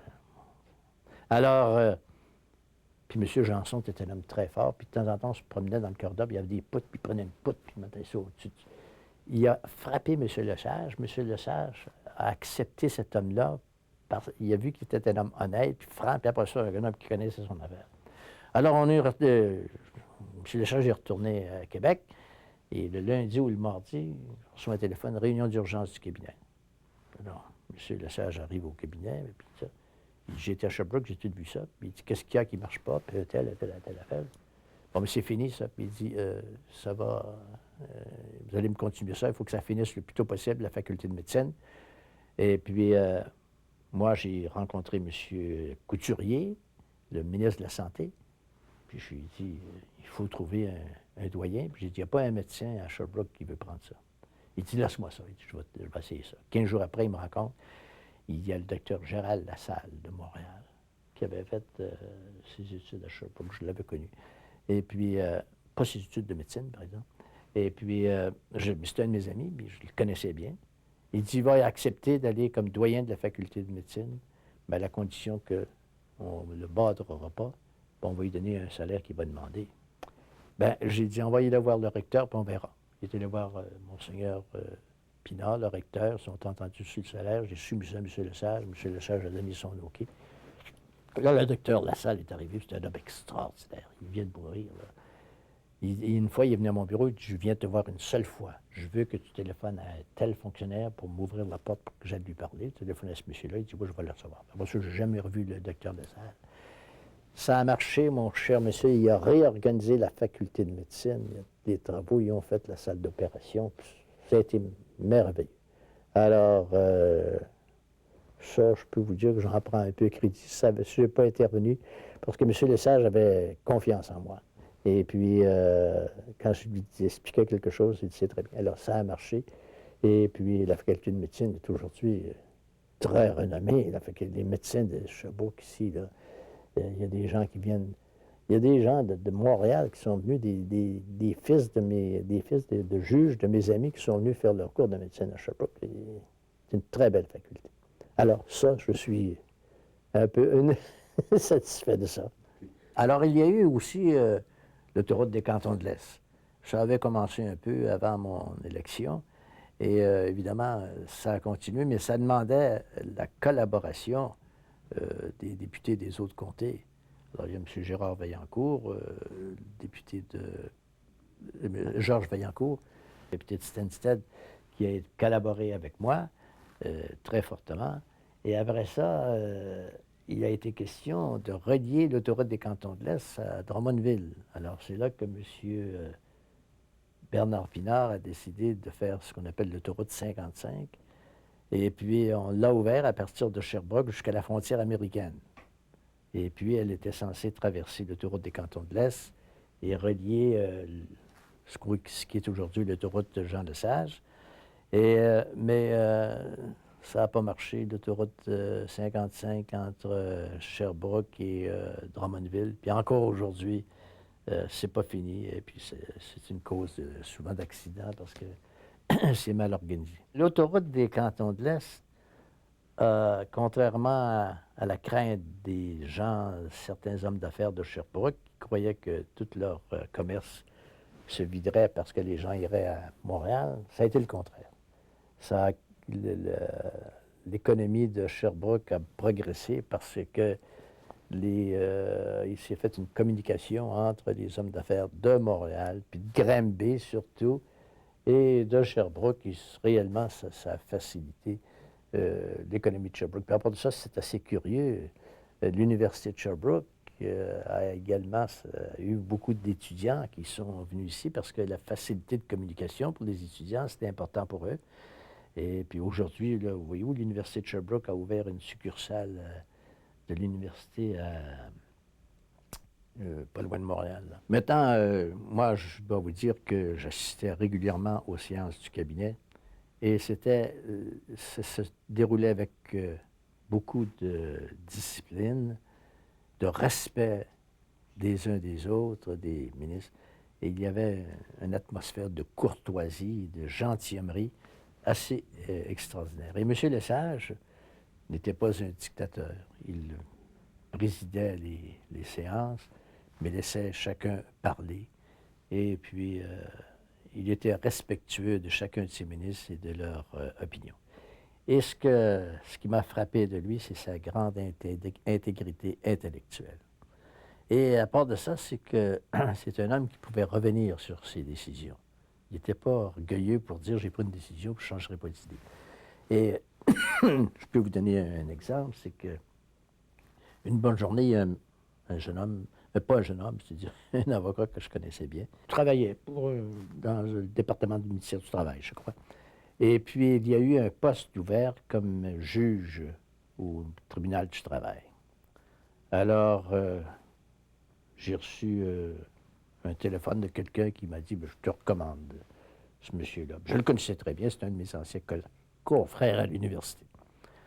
Alors, je reçois un téléphone d'un avocat de Montréal, un gros avocat de Montréal, qui représentait des employeurs et qui me dit, hey, écoute, tu vas nommer un tel, nous autres, il agit pour nous, puis il agit souvent comme médiateur, puis on l'aime, c'est un homme respectueux des droits de tout le monde. Alors, j'écris à M. Lesage, puis je lui recommande ce monsieur-là. Alors, quelques jours après, lors d'une séance du cabinet, il me regarde de travers. Il dit, non, Carrier, j'ai reçu votre tête de recommandation, là. Il dit, ça ne marche pas. Il dit, ça, c'est un ancien candidat de l'Action libérale nationale. Puis il dit, je suis bien capable, je suis bien assez large d'esprit pour nommer différentes personnes, même s'ils ne sont pas des libéraux, mais là, il ne faudrait pas exagérer. Il dit, trop. Ben, j'ai dit, comme vous voudrez. Alors, 15 jours après, haute séance du cabinet, et puis il y a eu une relâche. Alors, M. Lesage me fait signe, il venait donc me rencontrer ici, dans le petit coin là, de la salle des ministres. Et il fait signe à Claude Wagner, qui était ministre de la Justice également. Il venait donc, alors on se voit tous les deux. Il dit à Claude Wagner, il dit, il est question de nommer un juge au tribunal du travail. Puis il dit, on m'a recommandé M. Untel, celui que moi je lui avais recommandé. Puis il dit, j'ai des recommandations de tout le monde, alors tu vas le nommer. Puis il se retourne vers moi, il dit, vous êtes d'accord, Carrier? Hein? J'ai dit, oui, M. Lesage. Alors, c'était pour vous montrer que M. Lesage, c'était pas un homme rancunieux qui restait pris sur ses décisions. Si quelqu'un y en offrait une meilleure, il l'acceptait. Et c'est ça qui m'a rendu cet homme-là, que je l'ai toujours eu beaucoup de respect pour lui, beaucoup de dignité. Il m'est arrivé 3, 4 fois des discussions avec lui, puis j'allais des fois à son bureau. Puis à son bureau, là, il nous recevait là, comme si on était de ses enfants, ni plus ni moins, là, tu sais, de ses collègues, là, puis il était très, très ouvert, puis aucune prétention. Donc moi, ce qui m'a frappé de cet homme-là, c'est ça, c'est son intégrité intellectuelle. Puis une autre chose, un autre cas que je pourrais vous raconter. Alors, à un moment donné, il y a eu quelque chose qu'on a reproché à M. Talbot, des malversations. Et puis, ils ont décidé d'y enlever sa pension. Vous savez que les ministres, les députés payaient leur pension, et puis ils avaient droit à leur pension. Alors, il y avait eu un comité, puis ils ont décidé d'enlever la pension à M. Talbot. Alors, il y avait un jeune député de là qui était... J'y parle de ça. J'ai dit, d'un autre côté, j'ai dit, il est très, très riche. Il dit non, M. Fortin. Il dit, il est pauvre, il a de la misère à vivre, puis... Et j'ai dit, c'est ça, c'est pas correct, ça. Alors, il m'arrivait assez souvent le midi de dîner à la salle de dîner des ministres. Puis souvent, ça arrivait 3, 4 fois que j'étais seul avec M. Lesage, pour jaser, etc. À un moment donné, je lui parle de ça. Ben, j'ai dit, M. Lesage, j'ai dit, c'est pas correct, ça. J'ai dit, il a payé sa pension, puis etc. Puis on le punit, ni plus ni moins. Ben, il dit, Carrier, il dit, c'est un homme très à l'aise. Ben, j'ai dit, vous en parlerez aux jeunes députés de tel. Puis j'ai dit, moi, c'est pas ça. Eh bien, j'entends plus parler de rien. Une bonne journée. M. Lesage arrive en chambre. Une loi spéciale passée pour donner à M. Talbot sa pension. Puis il avait vu Daniel Johnson. Évidemment, l'opposition était d'accord. Et il n'a pas fait de grand discours. Il a dit, voici un projet de loi. C'est une question de justice. Et puis, on n'a pas le droit de punir un homme en lui enlevant l'argent qui lui appartient, puis on passait de loi, puis M. Chose a eu sa pension. Alors, c'est pour vous montrer que cet homme-là, son sens de la justice, puis sa charité aussi. Je l'ai vu une couple de fois, moi, un petit événement, bien là, ça passe bien. Une bonne journée, il m'avait convié à son bureau le matin. Alors, j'arrive là, puis il n'était pas arrivé. Tout à coup, il arrive.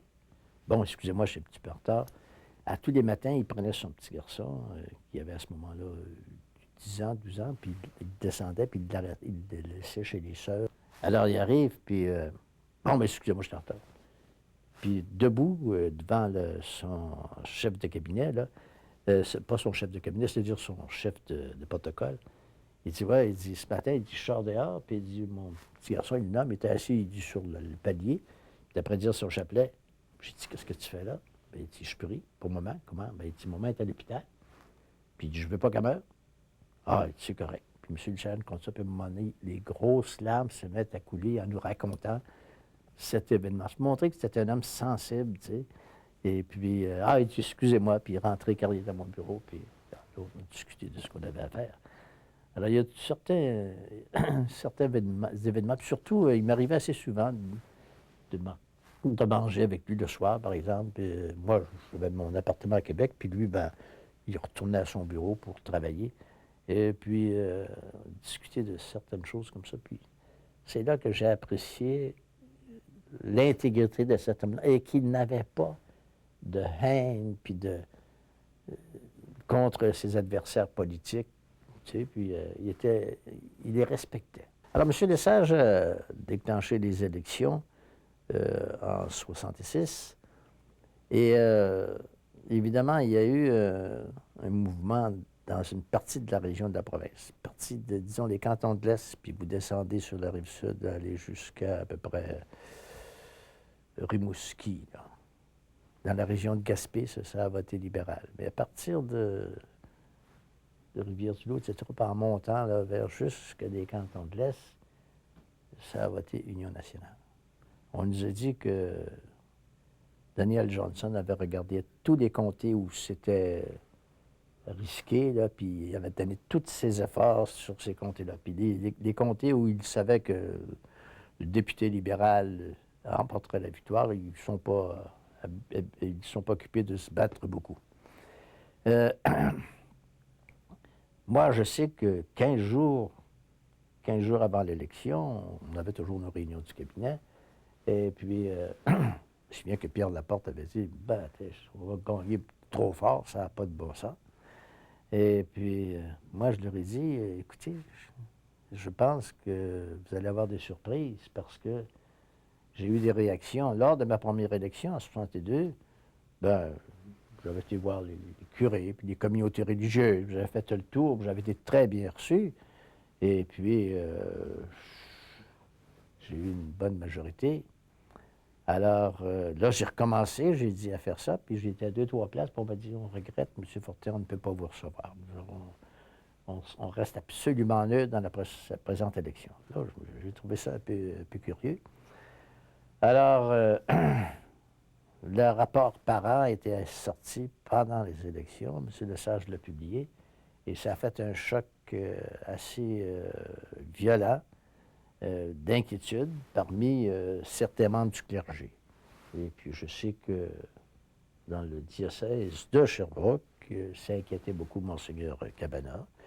Et puis les deux autres évêques qui faisaient partie de l'archidiocèse, l'évêque de Saint-Hyacinthe, puis l'autre évêque de Joliette, je pense.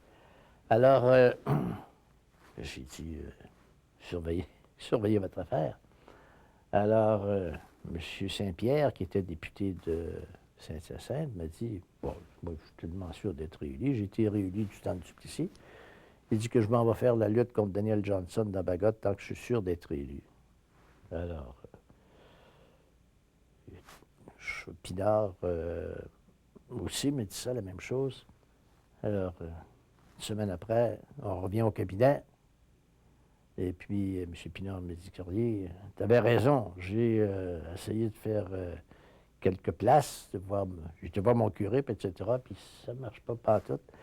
Et la question du rapport parent, qui pourtant vient juste d'être déposée, puis le gouvernement n'a pas encore pris aucune décision, alors là, il y a une grande inquiétude.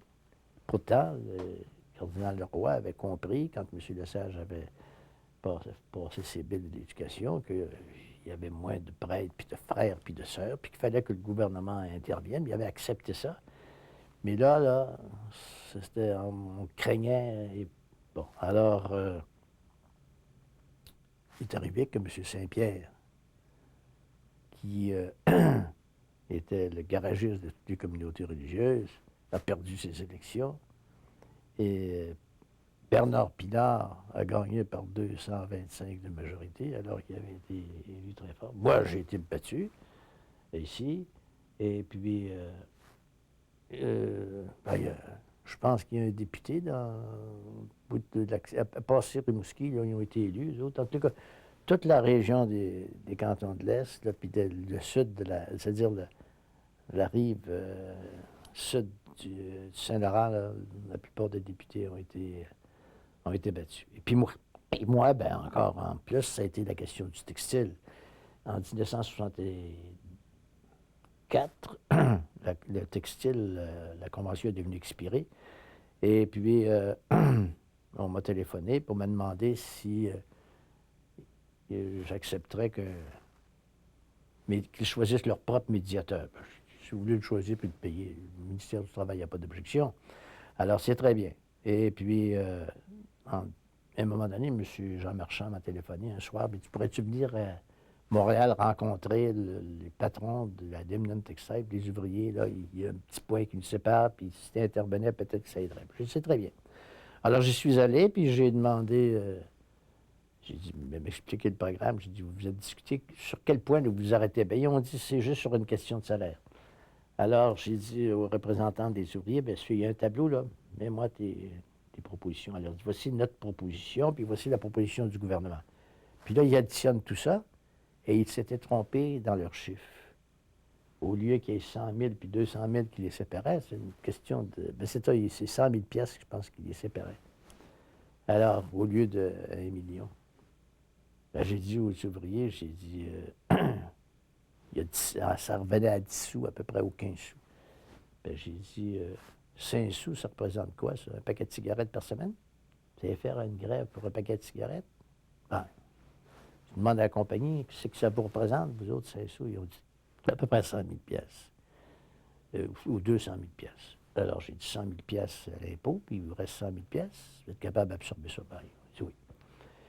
Bien, j'ai dit, je vais faire une chose que jamais un ministre du Travail a faite, parce que j'ai dit, le ministre du Travail, il n'est pas le patron, il n'est pas le ministre des ouvriers, il est le ministre du Travail et des patrons et des ouvriers. Il doit être indépendant et neutre dans tout ça.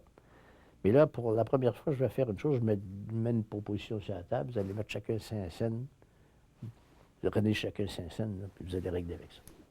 J'ai dit, messieurs, maintenant, je vous laisse libre, puis je m'en vais. Il était vers presque minuit. Je suis retourné à ma chambre d'hôtel, et puis une heure après, j'ai reçu un téléphone du président de la compagnie qui m'a dit, on ne donne pas de réponse.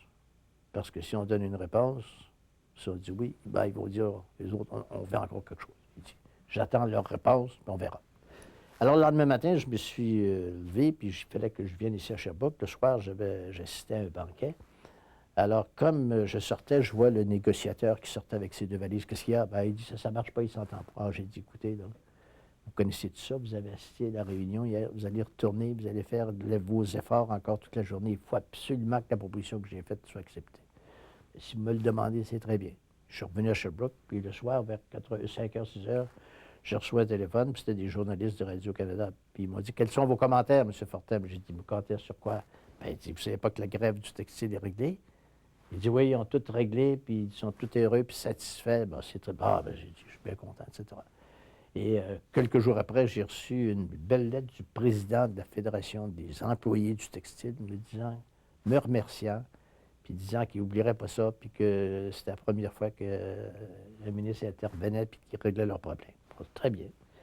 Alors ça, c'était en 64. 2 ans après, la convention collective est expirée, et ça donne qu'elle expire pendant la campagne électorale qui s'ouvre. Alors, M. Marchand n'est plus là, c'est un autre président qui est là. Et puis, on m'a reproché, lorsque le gouvernement négociait avec ses employés, là, la loi dont je vous ai parlé, là, on m'a reproché d'avoir empêché M. Lesage de rencontrer le président ou les présidents seul à seul pour négocier, comme on disait tantôt, en côte à queue. M. Lesage, lui, c'était quand la question de la commission des liqueurs est arrivée, c'était la première fois que le gouvernement négociait. Je ne savais pas ça. Puis là, ben, cette fois-ci, il avait été averti, puis de ne pas se mêler de ça, pour ne pas tuer le travail et l'influence de ces négociateurs, entre autres M. Pratt, qui était un homme très excellent. Alors, mais paraît qu'il y a quelqu'un qui se promenait dans le corridor le soir, puis il attendait que M. Lesage sorte, soit pour aller à son bureau, aller aux toilettes, pour pouvoir lui demander un petit Saint-Saëns de quelque chose comme Jean Marchand avait fait. Alors, M. Lesage, évidemment, ne l'a pas fait. Mais là, on m'a reproché à moi d'avoir empêché M. Lesage de sortir, alors que je n'avais absolument rien à faire dans ça. C'était décidé d'avance. Alors, ben là, ils sont venus à Sherbrooke, ici. Puis quand les négociations du textile sont arrivées, ils n'ont pas demandé au gouvernement, au ministère du Travail, d'envoyer un négociateur. Ils ont pris le même négociateur que j'avais nommé en 1964. Et puis, j'ai entendu parler de rien.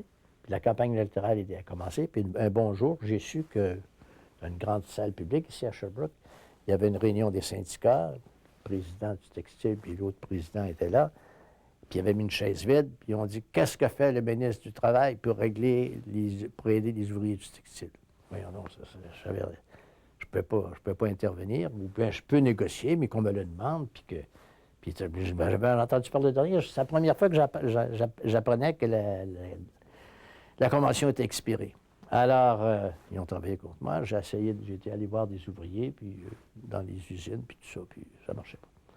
Mais 15 jours avant les élections, le bureau des syndicats du textile, de la Dominion textile de Sherbrooke, sont venus me trouver. Ils ont dit, on vient vous voir, puis on vient s'excuser.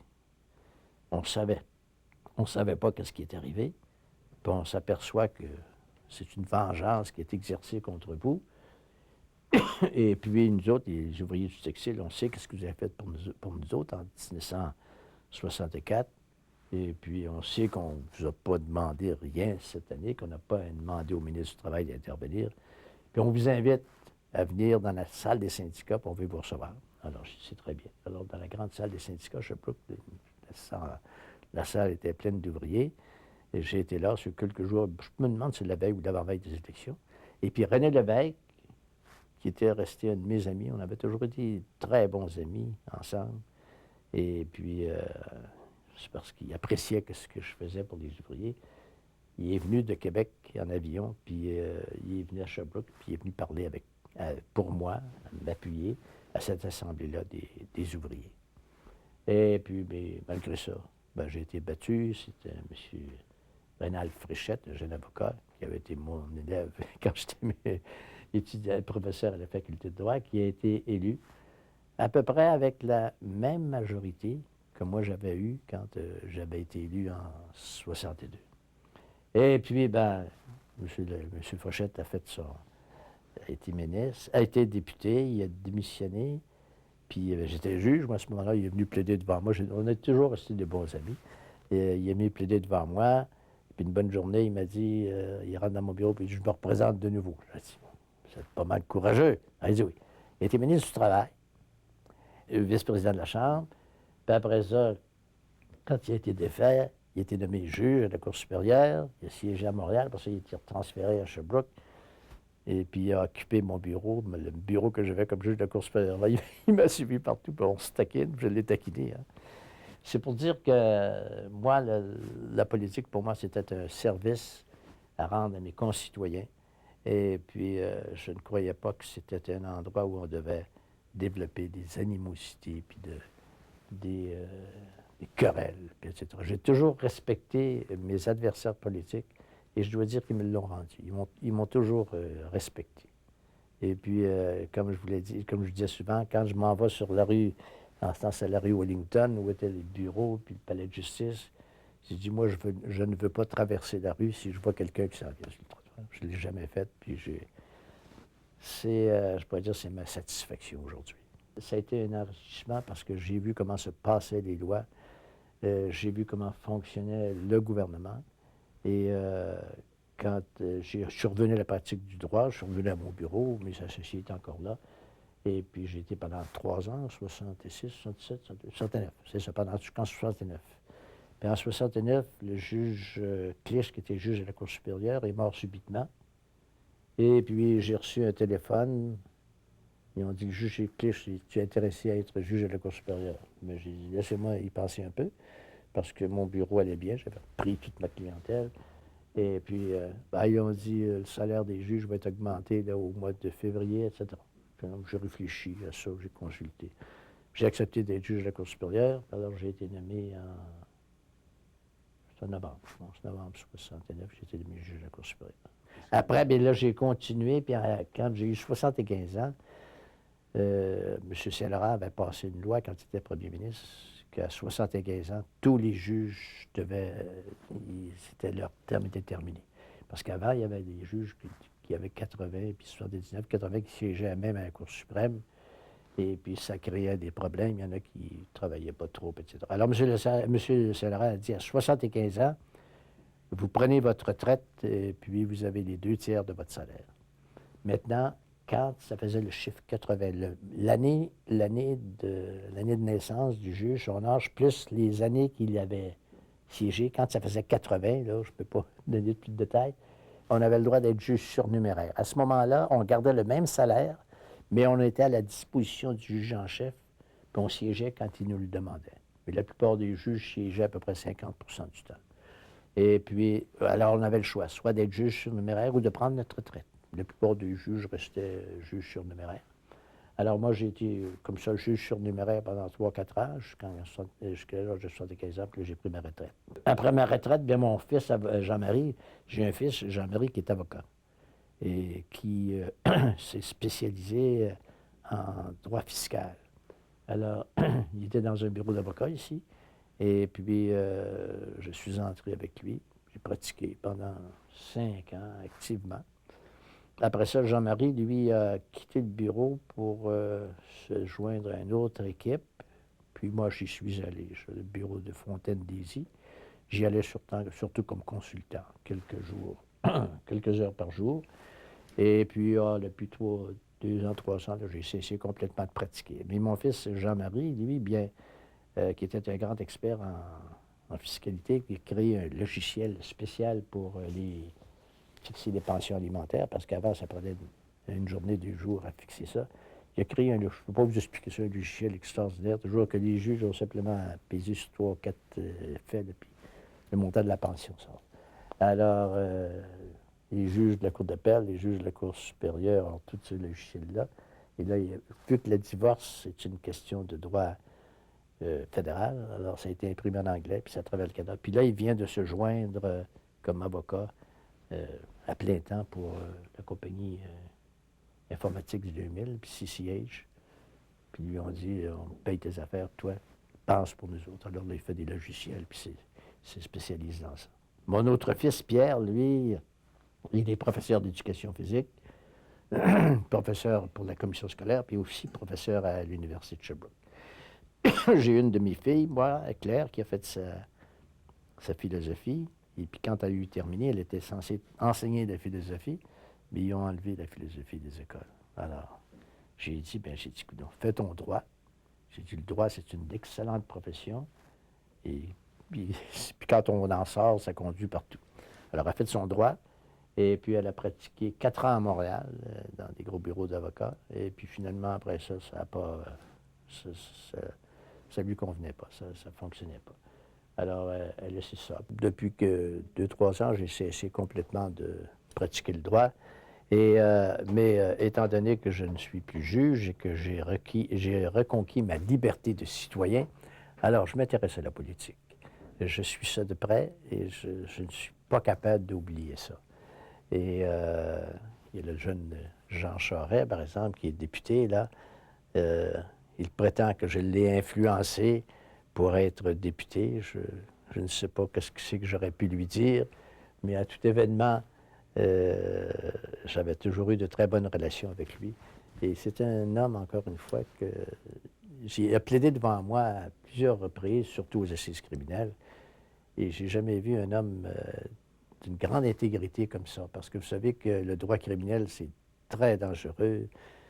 Puis souvent, on essaie d'influencer les jurés par des petits faits. Mais lui, non, c'était la vérité pure. Et puis, j'ai toujours apprécié cet homme-là. Il était en politique, il a été en politique au fédéral. Souvent, j'ai eu affaire à lui aussi.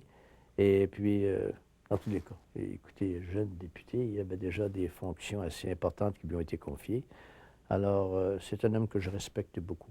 C'est pas nécessairement parce qu'il est libéral, c'est parce que c'est un jeune avocat très consciencieux. Puis après de ça, très, très cultivé. Il connaît très, très bien son droit. Alors, je lis les journaux. Et je reçois 2 journaux sur la Tribune de Sherbrooke, la Presse de Montréal. Je ne peux pas m'empêcher de tourner page par page. Et comme je faisais ailleurs quand j'étais politicien, puis quand j'étais avocat. Et puis, ma femme me dispute souvent, en disant qu'il y a d'autres choses à faire que de lire les journaux. Mais alors, c'est un peu ma passion. Puis après ça, je lis les journaux de l'actualité, puis plusieurs journaux. Mais je m'intéresse à la vie politique fédérale et surtout à la vie provinciale, puis à la vie de la société québécoise. Il y en a qui s'inquiètent. Moi, je crois qu'on subit une évolution, mais que les principes de base qui ont été semés dans notre société puis dans l'éducation de nos enfants, ça ne peut pas disparaître du jour au lendemain. Nous avons l'expérience de la France qui est tournée, qui a chassé des communautés religieuses en 1900. Les pères bénédictins que nous avons, c'est des gens qui ont été chassés de la France, qui sont venus ici. Puis regardez aujourd'hui en France, le cardinal français, c'est un juif converti. Et puis, je pense que la France, on n'entend plus parler d'anticléricalisme. Alors, j'ai confiance que la société québécoise va revivre. Si un jeune venait me voir et me disait « je veux me lancer en politique », je lui demanderais la première chose, quels sont ses moyens financiers.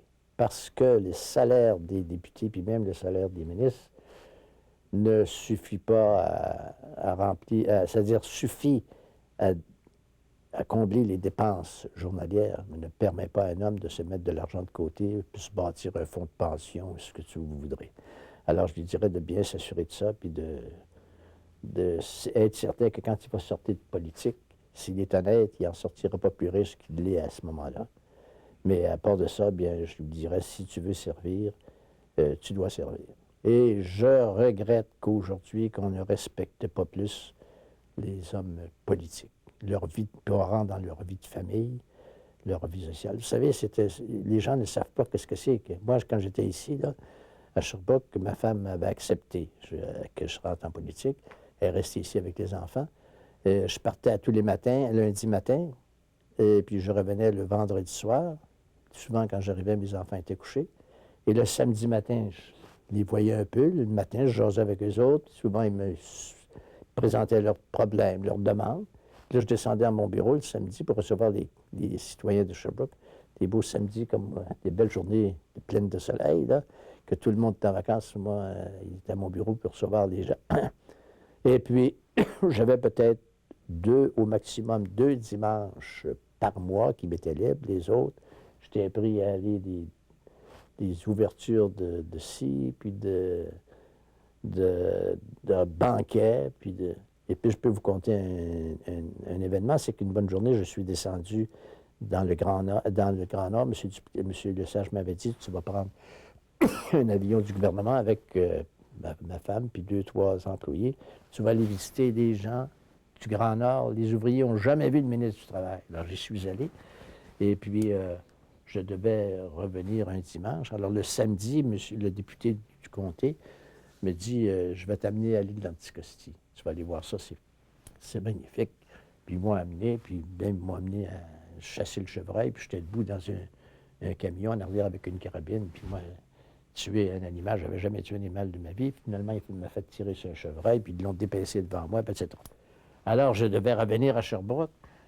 J'essaye de prendre l'avion, une tempête épouvantable. Puis, à Sherbrooke, il y avait un banquet d'organiser, puis ils m'attendaient comme conférencier. Puis, je suis arrivé seulement que le lundi. Bien, ils m'ont jamais pardonné ça. Ils n'ont pas compris. Ils pensaient qu'ils étaient partis à la chasse, puis ils ont oublié.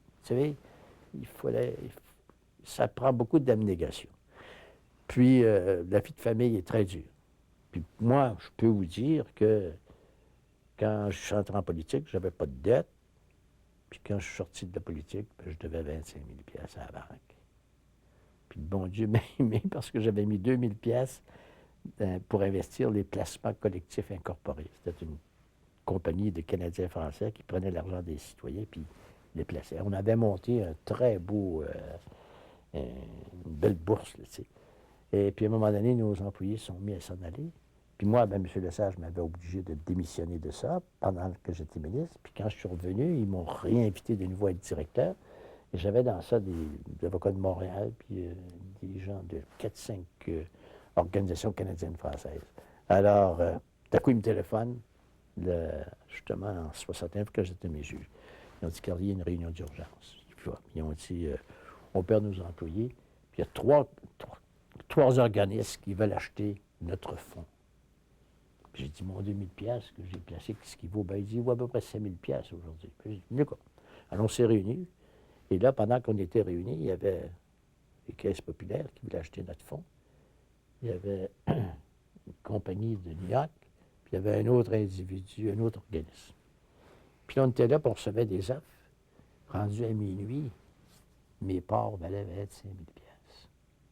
Alors, à un moment donné, ils ont dit, il faut qu'on prenne un vote. Ils ont dit, ça n'a pas de bon sens. Bien, moi, j'ai dit, quand on a fait ça, c'était pour encourager le Canadien français, le capital canadien, du Québécois. J'ai dit, ceux qui vont respecter le plus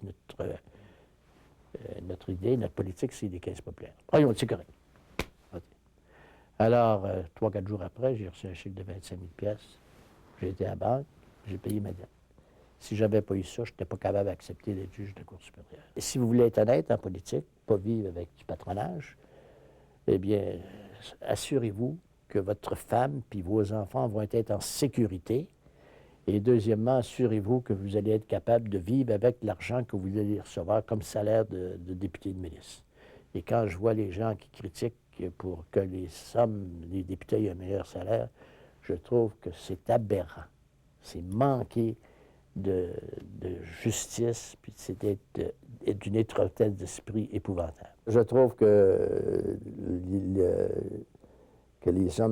la démocratie, c'est encore le meilleur système de gouvernement. Évidemment, c'est le gouvernement du peuple par le peuple. Ça ne veut pas dire que c'est toujours dans des assemblées publiques. C'est qu'on choisit un député et on lui donne le mandat de gouverner, de passer des lois, et là, on doit les laisser libres. Puis on doit laisser le gouvernement aussi décider parce que lui est au courant de tous les problèmes. Alors, pas abuser des droits d'assemblée, puis de réunion, puis de...